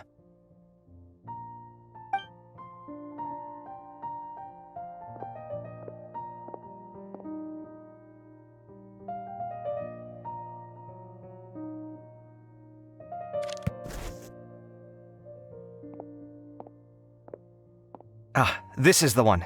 Here, take it. You sure he'd be okay with this? With taking liberties? He's certainly okay with helping himself to my beer whenever he pleases. And anyway, he did ask me if I wanted to read his notes. I didn't see the point at the time, so he just left them on the side. He doesn't leave documents lying around unless he's okay with other people reading them. It's fine, I promise. Cool, if you say so. Okay, let's see what he's got on Sachin.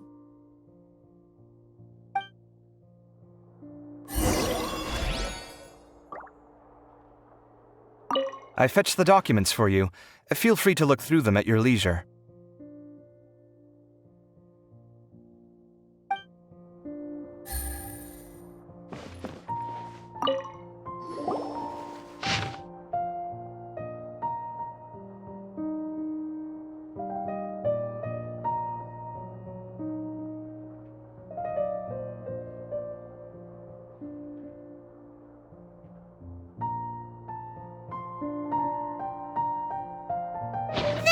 A lot of information. Paimon's getting a headache. So, to sum up, Sachin put the Akademiya in charge of managing his estate and went off to do research, right? He even said that if he really liked one of the contestants, he wouldn't just give them a reward, but his entire estate as well. Oh, that must be worth heaps and heaps of mora. What? Are you serious? All of Sachin's wealth, that's more than I could spend in a lifetime, surely. Heck, if I got chosen, I'd be able to pay off all my debts, then buy a new place, and still have cash to burn.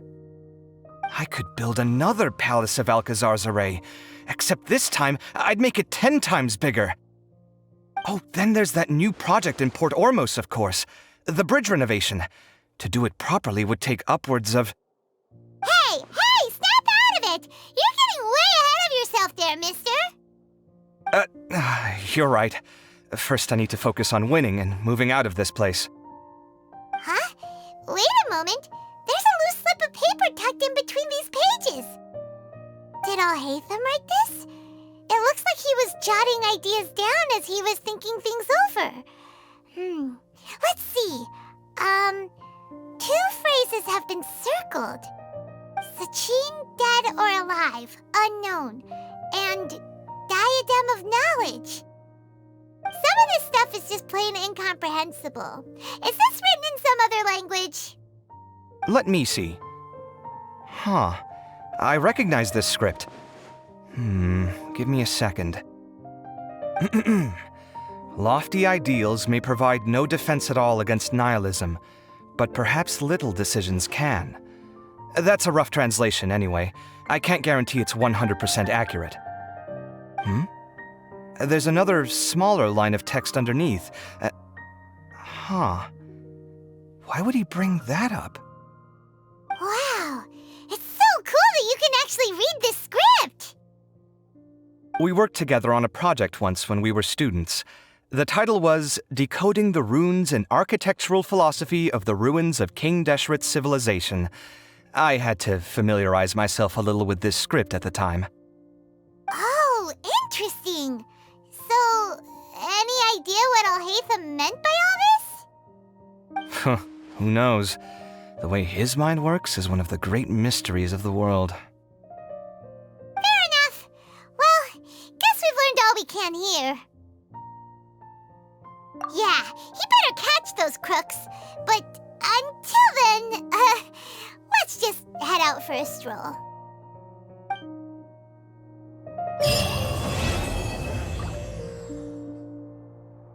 Paimon just heard that the Matra have arrested some Eremites who snuck into the city. Maybe they were the ones plotting to kidnap Sachin. Let's go to the Akademiya and check with Arav. You're here. Sorry, I was just about to send someone to inform you. I only just finished interrogating the suspects. What did you find out? Well, lots of unexpected details, let's put it that way. The mercs themselves were surprisingly easy to catch.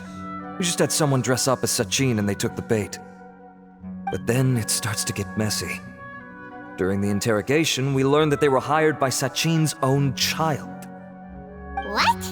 Why would someone want to kidnap their own father? What's up with that? It's anybody's guess at this point. In any event, apparently the guys we caught are just the tip of the iceberg. Most of them are still snooping around outside the city. We're diverting manpower as we speak to try and round them all up. Would you like to come along? Sure! Let's go get to the bottom of all this!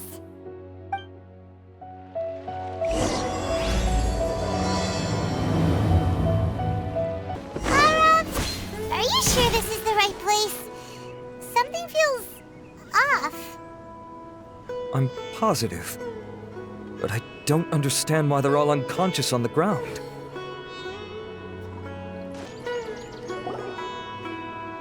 Boss, we got more company.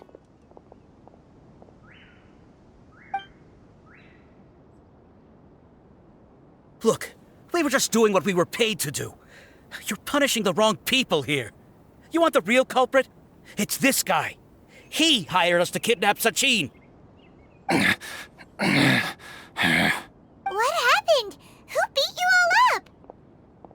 Wait, you mean you aren't with them? With who? Who did this? First there was this flying brat. Didn't bother asking any questions, just started throwing punches.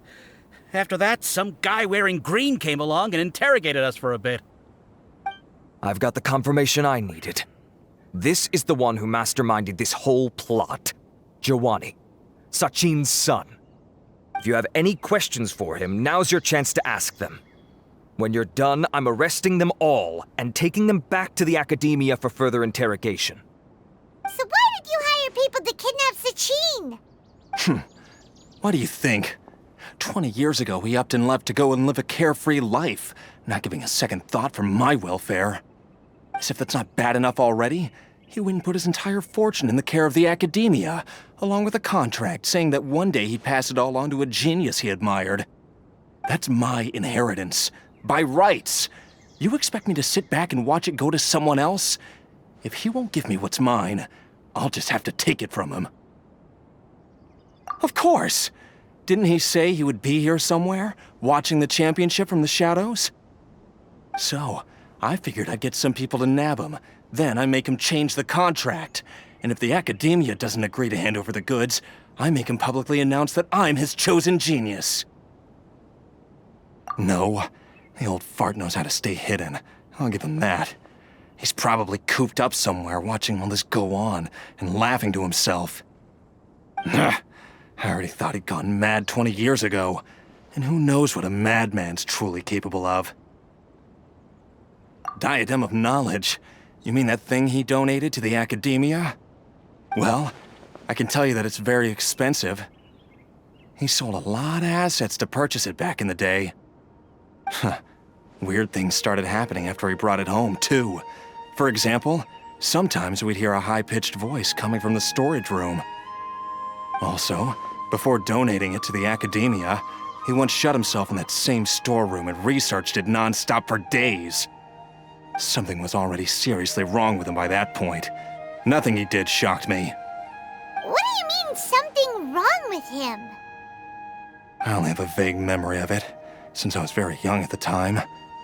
But I have the impression that he went out into the desert for research and didn't return for many years. When he finally did return, he was a changed person.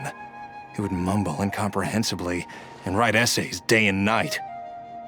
I asked if I could see what he'd written, but he chased me out of the room. Later, he went out somewhere and took his written essays with him. When he got back, he signed his contract with the Akademiya. Part of me wonders whether he'd already stopped being my father by that point.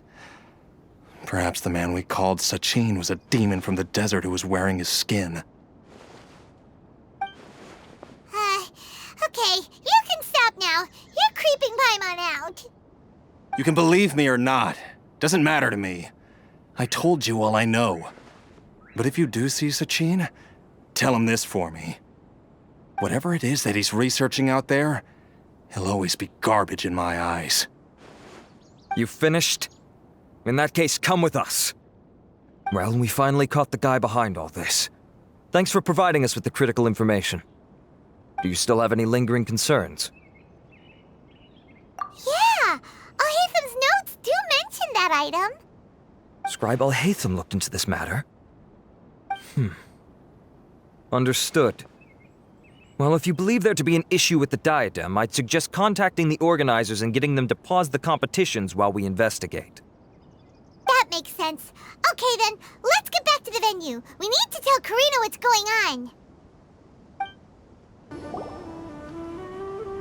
Karina! You're finally back. Where have you been?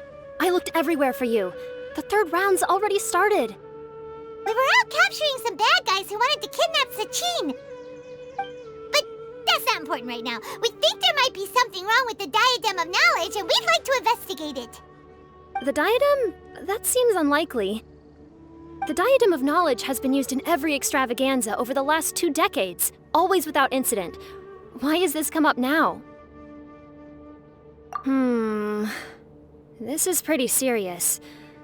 Let me think. Okay, here's the situation.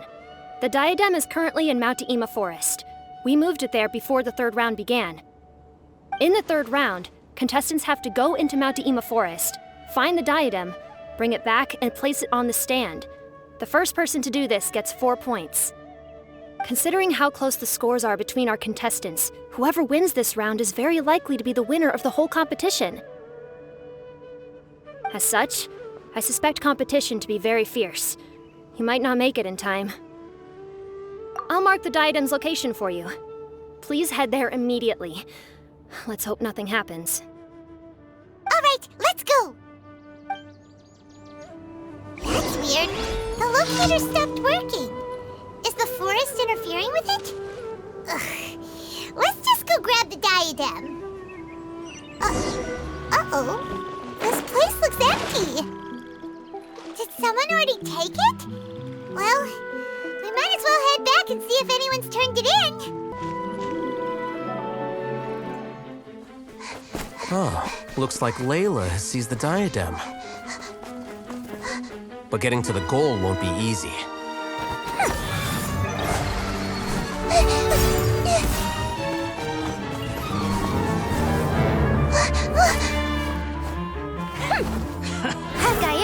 ray!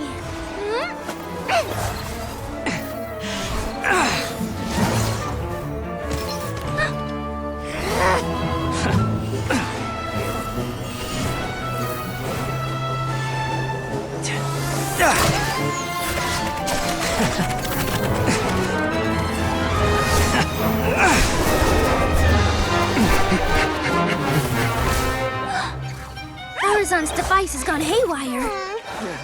The competition is heating up. Oh. And here's Kaveh bringing up the rear.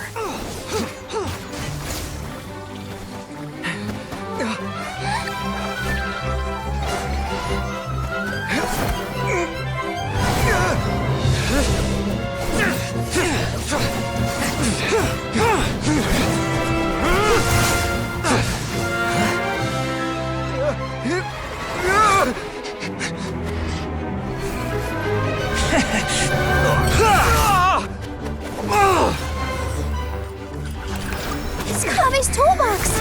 Throwing the diadem to its owner!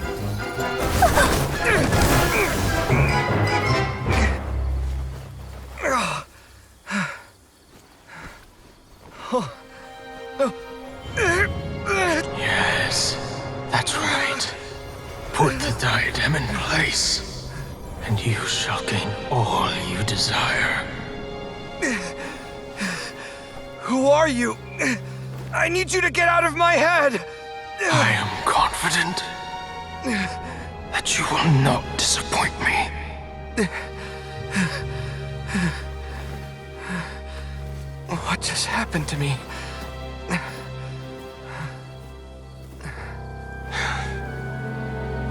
Something's wrong.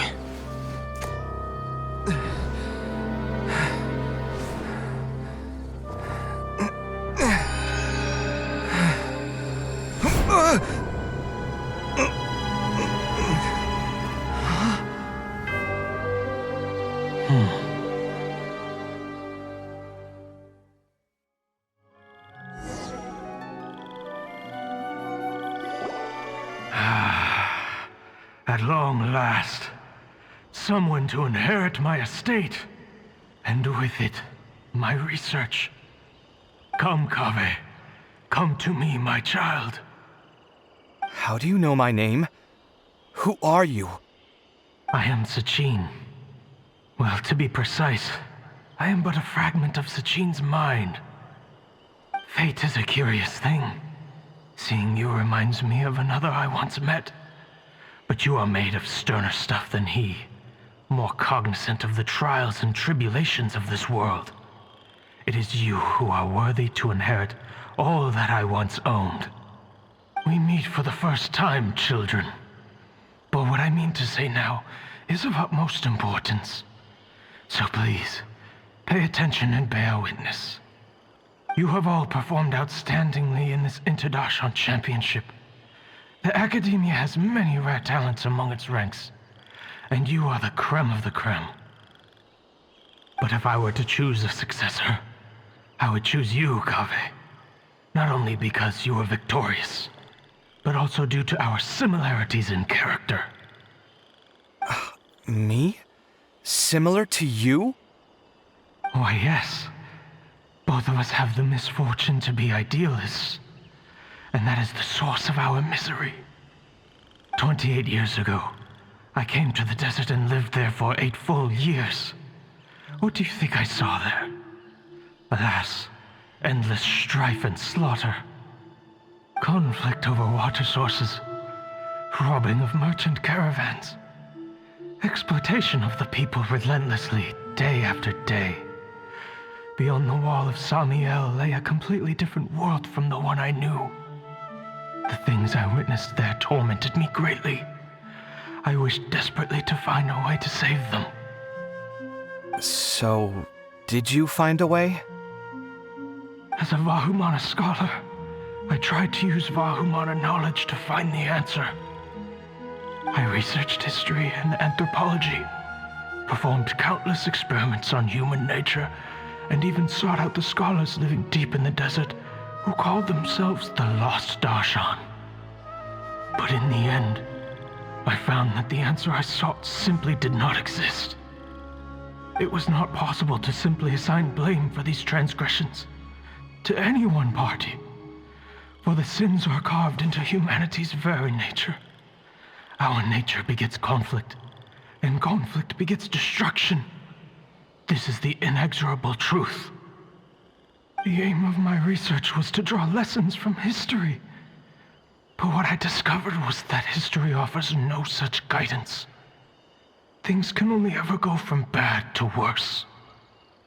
After this realization, I could no longer see the meaning in anything that I had ever learned. Consumed by an overwhelming sense of emptiness, I could no longer bear to face life. And so, I decided to bring my life to an end. But before I went through with it, a strange twist of fate led me to come into the possession of this diadem, which has the ability to preserve part of one's consciousness. Into it, I placed my experiences before requesting that the Akademiya manage my estate. As I thought, the contract you signed with the Akademiya was in essence your will. But if you'd given up hope on this world, why did you feel the need to do this? I mentioned that I had performed a great many experiments concerning human nature. You may regard this as the very last experiment of them all. The Akademiya has no shortage of genius talents, nurturing the brightest minds of every generation. And so, with a handsome reward to draw out the worthiest of individuals, my hope was that one day I would find one who could untangle the mystery of human nature once and for all, and help to move the world onto a better path. I see. So you desired a successor who was not only a genius, but who also understood the suffering of ordinary people. Such a person would have a clearer understanding of humanity, society, and the world. Huh? But did you ever consider that wealth numbs the human heart to the pain in the world? Even an idealist may be incapable of following through on your wishes after inheriting your wealth. You are highly intelligent. Yet you are not the sort of person who would understand my line of thinking. To me, this is also part of the experiment. Part of my investigation into human nature. Whether my successor suffers as a consequence of my research, or succumbs to an indulgence in pleasure-seeking, my research will have progressed. I grieve the fundamental sickness of the world. I regret the unbearable weight of its history. And I lament the research that I failed to complete. And this, Kaveh, my dear child, is why you will be of great utility to me. You're absolutely certain that you want to give me everything you owned? For me to do with as I please? I have faith in what I see in you. Now wear the diadem, Kaveh, and complete the journey that I could not.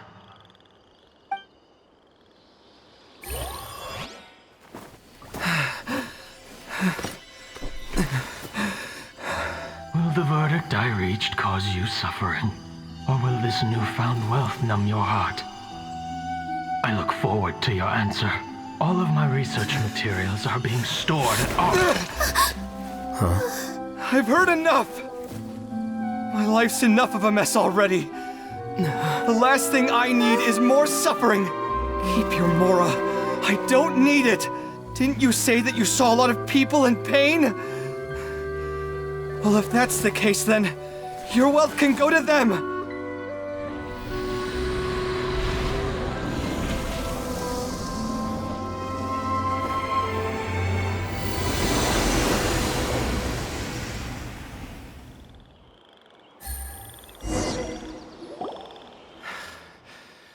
I guess that'll be the end of that. Kaveh. Are you all right? Any physical discomfort? I'm fine. Thanks, Tainari. Don't worry about me. Don't push yourself too hard. Kaveh. Kaveh may have broken the diadem, but he successfully completed the task prior to that. According to the rules, this makes him the victor of round 3. Points-wise, this also makes him the winner of the Interdarshan Championship. As the champion and Sachin's personally designated successor, Kaveh has obtained the rights to inherit the entirety of his estate. For the avoidance of doubt, can you confirm that it is your intention to donate all of Sachin's wealth?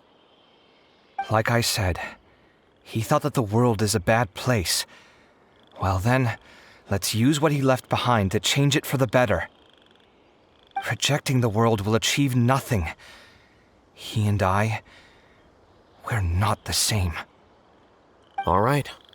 As the scribe, I will make a record of this incident on file.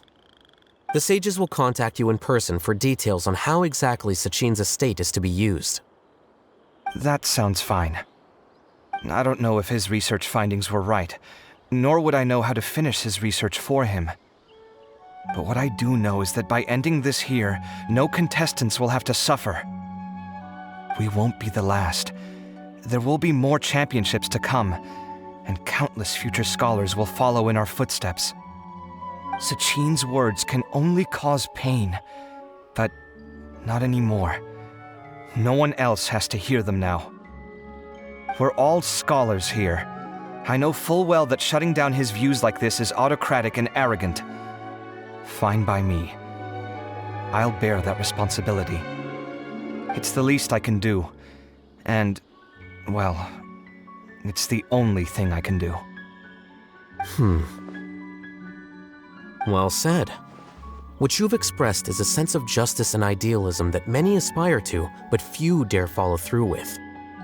I say this despite the fact that, in my view, it's quite ridiculous. You have long been aware of what your flaws are, but your pride alone prevents you from admitting it. Nevertheless, your perspective is well suited to appearing in a victory speech. Contestant Kaveh, on behalf of the organizing committee, it is my honor to congratulate you on your victory. What? Please, I don't need your insincere praise. Anyway, this isn't the time or place for debates.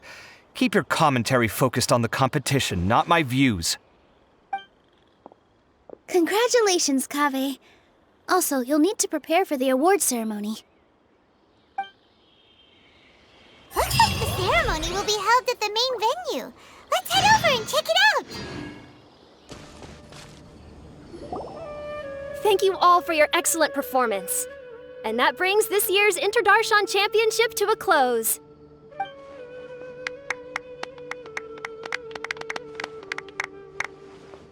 Finally, it gives me great pleasure to invite our champion, Kaveh, to the stage to receive his award.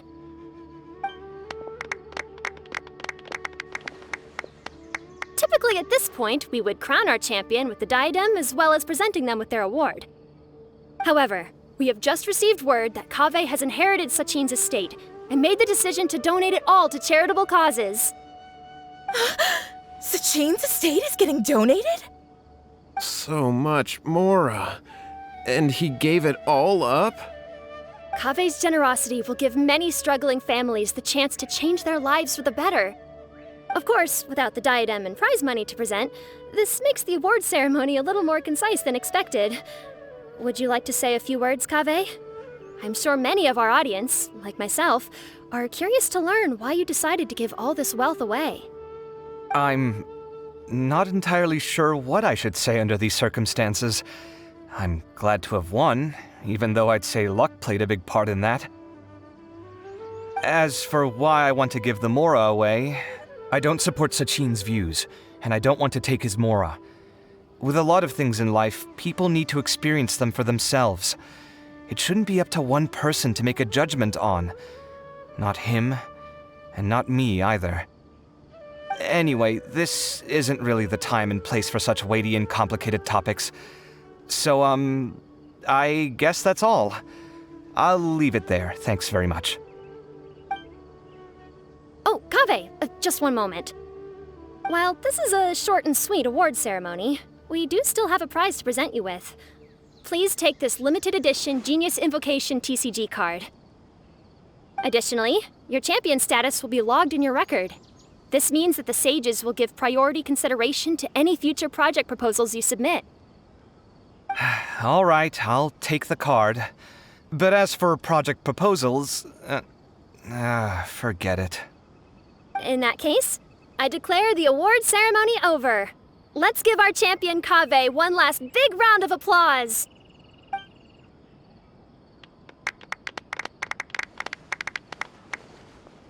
I still don't really get it. The sum of Mora would have been enough for me to live in luxury for my entire life. That just means you're not strange enough to understand the way that geniuses think. Come on, we've still got the whole Wisdom Gala to explore.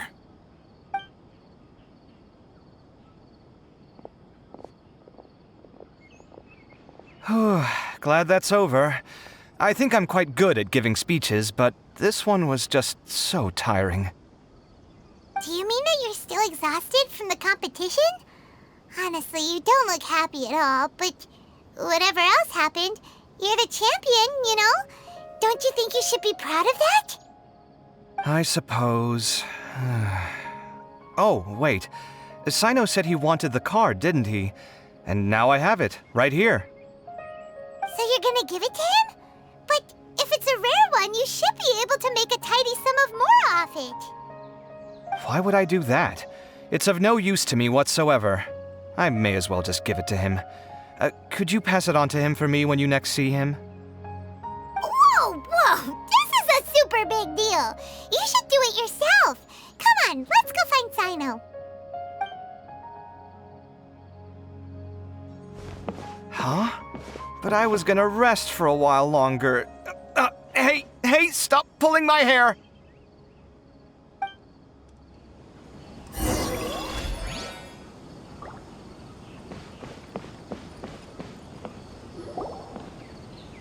What you looking at, Sino? I'm still thinking about the Sachin issue. What brings you here? Well, they gave me this limited edition Genius Invocation card, and I figured you'd have more use for it than I. But it's a limited edition. Are you sure you want to give it to me? What else would I do with it? I have no use for it. But it's limited edition. Kaveh, are you in trouble? You don't have to do all this. Just tell me what's wrong and I will help. Oh, that's not what I meant at all.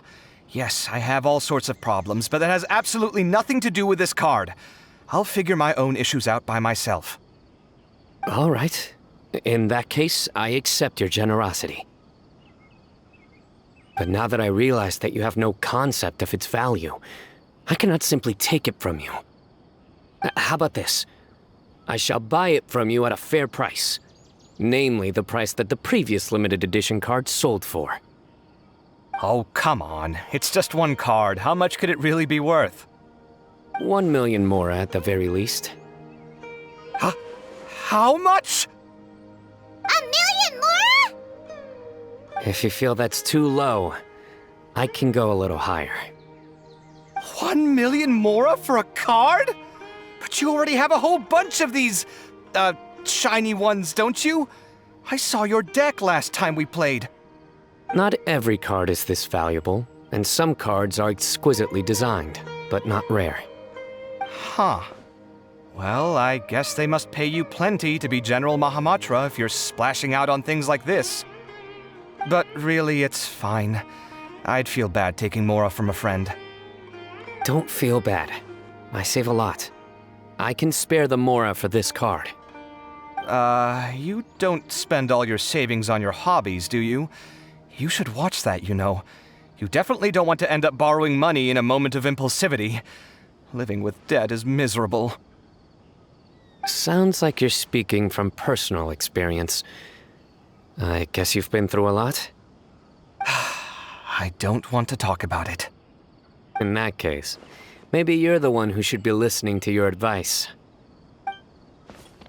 In any case, I, Sino, will take this precious card, and it shall join the deck of destiny.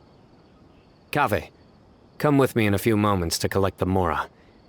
Thanks to you, I have achieved my goal for participating in this tournament. All right, if you insist. far be it from me to refuse your courtesy any further. Well, at least I'll be able to keep on top of my bills this month. Maybe I'll even have some left over. In fact, let me treat you all to a meal later. Bring Tainari and Kale, too. Well, this is what they call all's well that ends well. Paimon wonders how the other contestants are doing. Let's go check in with them, shall we? Since we're guest commentators and all.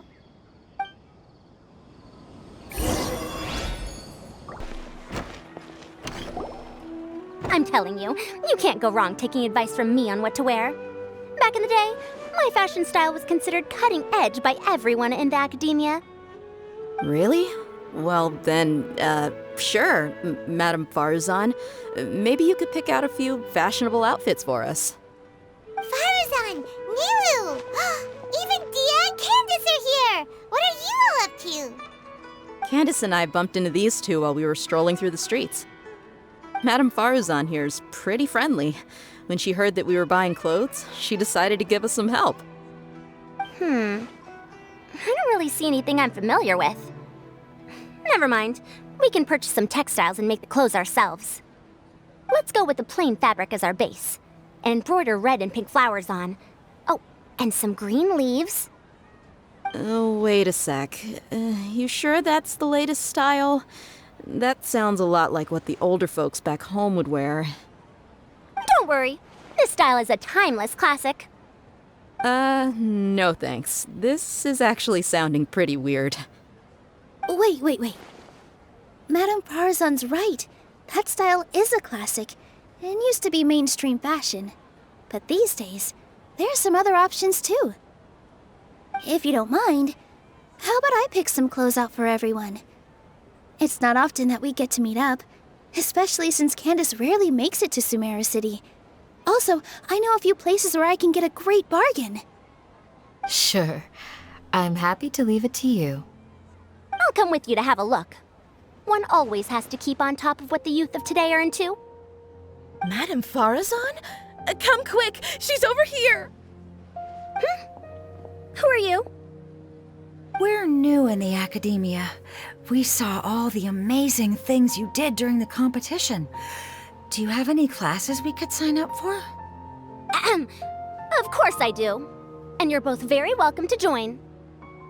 That's great! We can't wait. What's your area of research? Precision mechanics?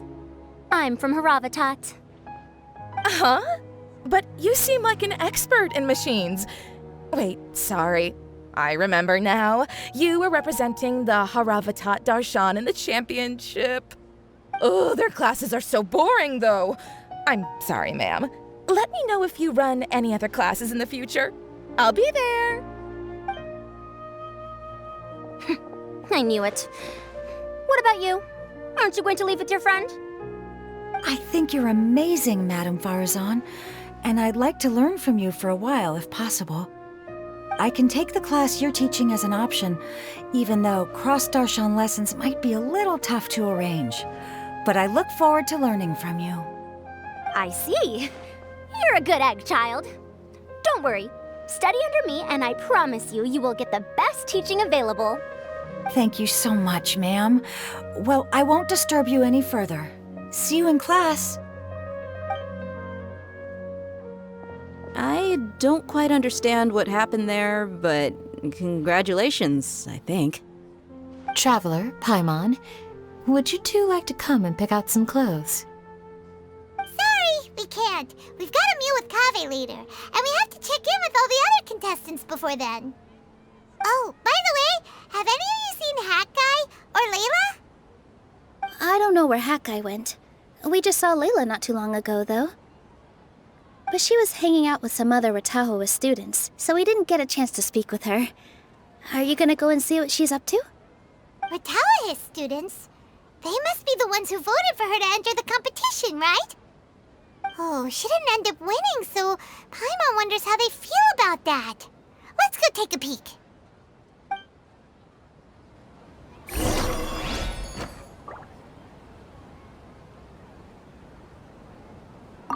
If you don't come to Sumeru City often, classic floral designs aren't a bad choice. Those don't really go out of style.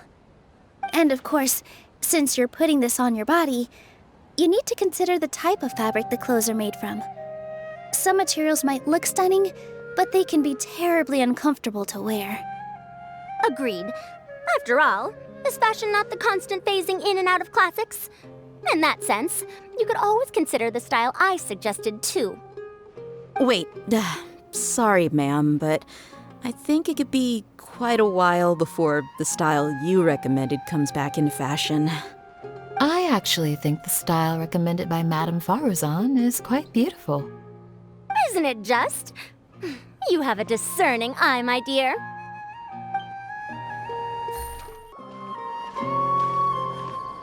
I'm sorry, everyone. I could have done better in the third round. Oh, stop it. If you're going to beat yourself up after doing as well as you did, how bad does that make us look, huh? Heck, it's not like any of us had the guts to enter the championship. I didn't see the whole thing, but you were the only contestant who scored points in both the first 2 rounds, right? And I heard that you actually found the diadem first in round 3. You came so close to winning the competition. I just got lucky, I think. That can't be true. You had some really stiff competition out there. The renowned Tainari from Amorta, even Sino the General Mahamatra was there. You're amazing, all of you. Getting points off them is a huge achievement. The way I see it, people aren't exaggerating one bit with the nicknames they give you. You are a genuine genius. Aw, thanks a lot. But I really don't think I qualify as a genius. In the second round, for instance, I dozed off and somehow found myself beside the device when I came to. Come on, don't be so hard on yourself. We've decided we're taking you out to celebrate, and that's final. Let's go. Cheer up, Layla. The rest of today's all about you. Looks like things are going well for Layla. This is great! We haven't seen Hat Guy since the end of the competition. Oh well, it's almost mealtime. We'd better go meet up with Kaveh and Sino now.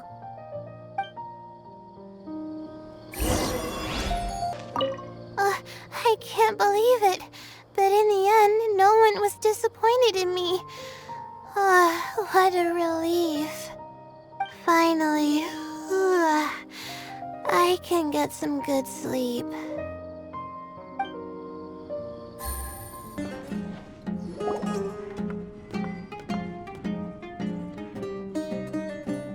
Are you sure you have enough to cover this? Don't blow it all at once. Don't worry, I budgeted very carefully, and this is well within my means. Anyway, I've lost count of how many times you've treated me. It's high time I return the favor. Oh, Traveler, Paimon, over here! Ooh, look at all this! Good food, here we come! I heard that you went to see the other contestants. How's everyone doing? Faruzan found herself a student, and Layla's classmates are bowled over by how well she did. We couldn't find Hat Guy, though. Who knows where he's gone? Al-Haytham's gone missing in action, too. The one time I'm actually in a good enough mood to treat him to a nice meal, he disappears without a trace. That guy. Where the heck could he have gone? I still have questions about that note he left. Well, whatever. He can do what he wants. Now, let's eat.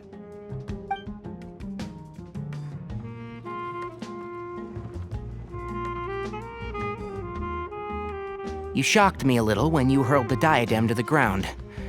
On further reflection, of course, it made sense, but at the time I was expecting at least some amount of deliberation. Sachin's voice started talking to me inside my head from the moment I picked it up. I could feel his emotions, too. It was a mix of despair and horror swirling around inside my mind. He bombarded me with his ideas relentlessly, like he was trying to brainwash me. It gave me a splitting headache that only got worse as he went on. Like I was saying at the time, his views are not necessarily completely without value.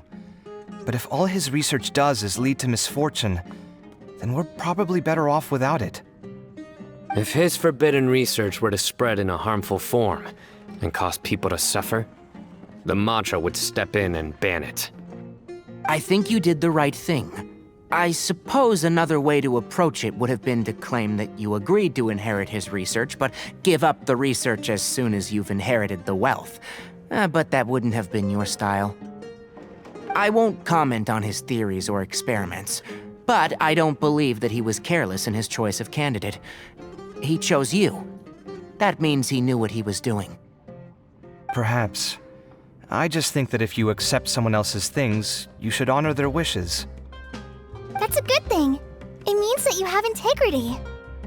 Thank you, oh my god, thank you. See, you get me, Kaveh. It's a good thing Alhaitham isn't here right now. He'd be quick to explain why you're wrong. Seems like you always include him in the conversation, even when he isn't here. Yep, no dinner with Kaveh is complete without a few words about Alhaitham. I sense that Alhaitham has in fact been here with us all along. He's here? Where? Why didn't you tell me? He lives rent-free in each of our hearts.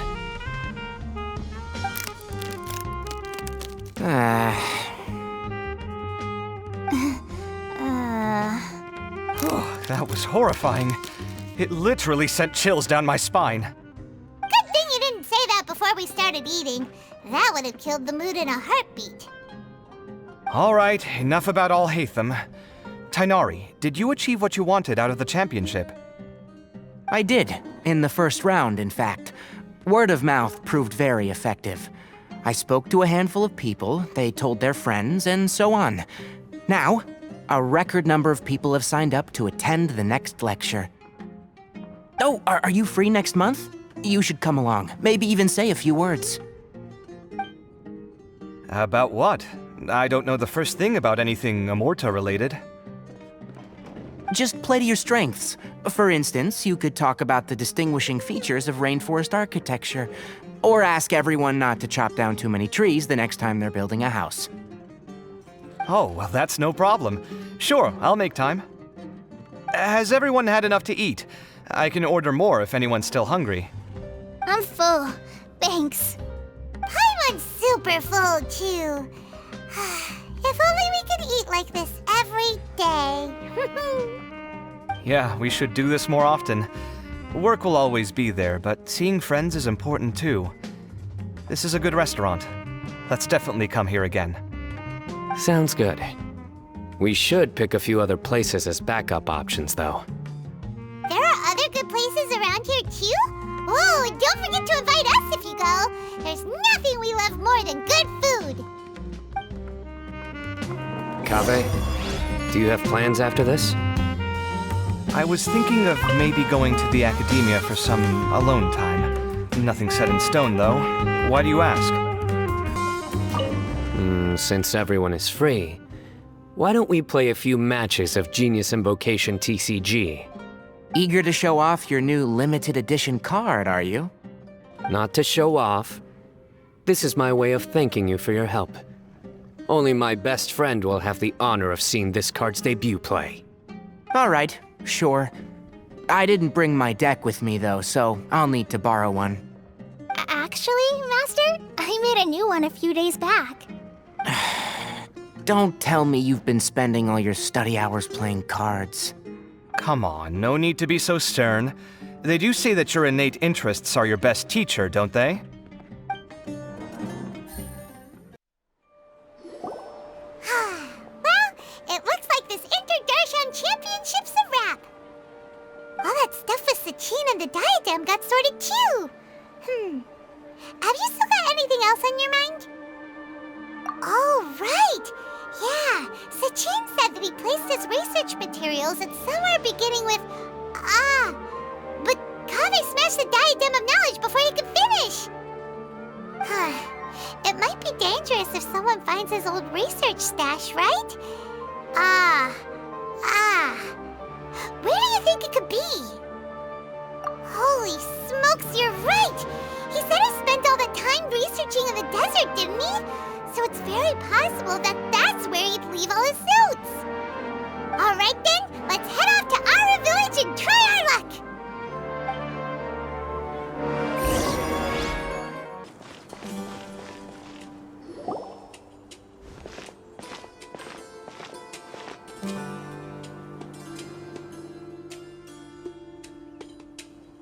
Didn't expect to run into you here. Oh, hey, Thumb. What are you doing here? And what are you reading? Are those? Sachin's notes? Yes. I came across his profile while I was organizing some documents and became interested in his research.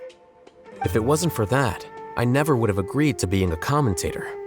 I had a hunch after seeing the fragment of his mind, and sure enough, I came here and found his research. Wait! So, you've read it already? Are you alright? How do you feel? I think you may have misunderstood something. The reason Sachin chose that architect to inherit his research was that only he could really empathize with both the calamity and the humanity that these notes seek to convey. Only one who resonates with these sentiments would suffer and begin to think of history as bleak, the present as perplexing, and the future as pessimistic. Empathy is a double-edged sword. Clearly, I am not the same sort of person as Sachin was. Empaths have many friends, and their wide social circle comes with certain societal advantages. But this also makes it hard for them to achieve their goals. Why's that? All important things in life involve other people. As such, it's extremely difficult to live a life that causes no harm whatsoever to others. If you really want to achieve your goals, you have to be prepared to make enemies along the way. Not everyone can deal with that reality. And that reality is like the material here: objective, heavy, negative. But at the end of the day, for all these experiment results and conclusions, it's just one person's perspective, Sachin's. So, what are your thoughts now that you've read it? As a scholar, Sachin was without a doubt a genius. He laid the blame for the darkness in the world squarely on humanity, experimented extensively with reliable results, and drew logical conclusions. In that sense, one might say his views were correct. So, people are bad? And things can only ever get worse? All of that's true? That is not a question for me to answer. Someone else will arrive shortly. You can ask them instead. All I will say is that the world is not built on correctness alone. Sometimes, being correct means nothing at all.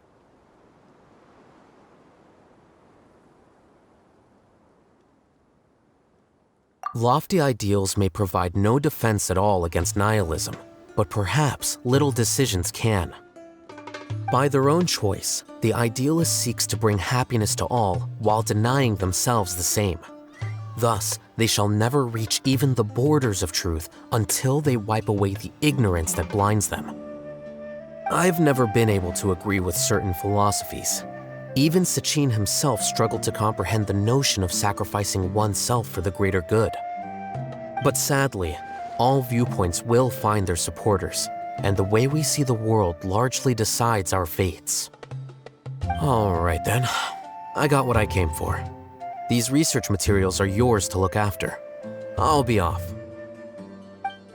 Wait, so you came here just to read this stuff? You missed out on a big get-together, you know. Get-together? Ah, yes, that makes sense. This is a good opportunity for that sort of thing. Guess what? Kaveh treated everyone this time. Then I'm sure he packed up the leftovers for me. See ya.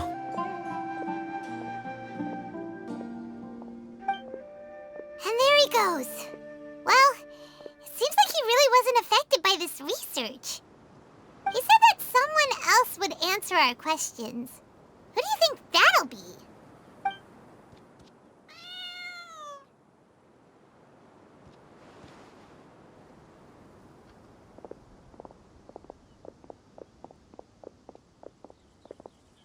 Traveler, Paimon, you're already here. Nihina! Oh, and that guy. Wait, so you asked him to take part in the championship? Yes, it was me. Are you surprised? Did you know that there was something wrong with the diadem from the start? And if so, why didn't you switch it out for another one? Because Sachin's research is not mistaken.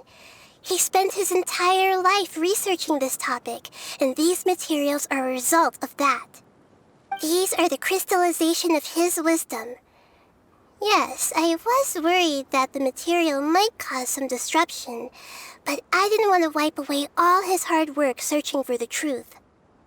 So instead, I had Hat Guy here help me keep an eye on things. Seriously? I think you can stop calling me that now. Why? Don't you like it? Well, anyway, if Sachin's chosen successor hadn't been able to handle his research, or if it had brought pain to more people, he would have intervened at a suitable moment. And after all that, the person Sachin chose turned his nose up at his life's work. Pretty hilarious.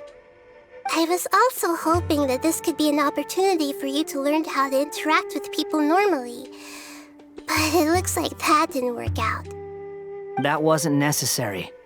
I'm still paying you back for your help.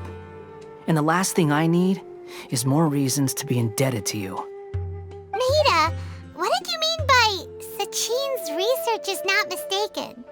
Does that mean that you approve of his research? Put it this way instead. Truth to me is like a shroom boar. Some people only see the mushroom on the shroom boar's back, and they conclude that the shroom boar is a mushroom. Others see only the shroom boar's body, and they declare that the shroom boar is a boar.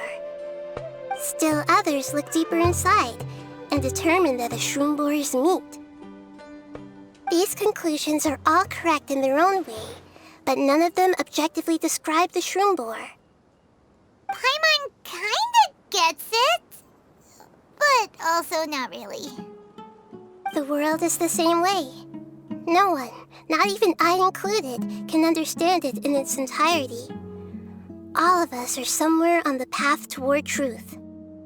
Within the confines of our limited knowledge, some may blindly believe in the beauty of this world, and others may focus only on its evils. In truth, the most important thing isn't what state the world is in now, but what people hope it will become. But of course, I don't mean that as a criticism or a call to action. Ultimately, my duty as the God of Wisdom is to guide every form of wisdom to a place where it can find its purpose. That was a long speech. So what are you actually going to do with these research materials? Because Kaveh, as the successor of this research, does not wish to see these ideas disseminated, I will seal it up. But even though Sachin's research could be considered negative wisdom, it is still a building block of the truth. If someone wishes to follow in his footsteps in the future, I will not stop them. I also look forward to the day that a member of the Vahumana Darshan can not only comprehend his theories, but also find a way out from the despair as well. Vahumana doesn't have that kind of talent. Wait, you're not intending to keep me in Vahumana long term, are you? I don't remember signing up to become a scholar. Don't you think I'm useful enough to you as a prisoner? Oh boy, here we go again. You think so? Well, to that, I would say that in Sumeru, even prisoners have a right to an education. I hope that your studies in Vahumana will help you deal with your own fate, and learn how best to settle old debts from your past. I will review your final thesis myself. I'm expecting great things from you, Mr. Hat Guy.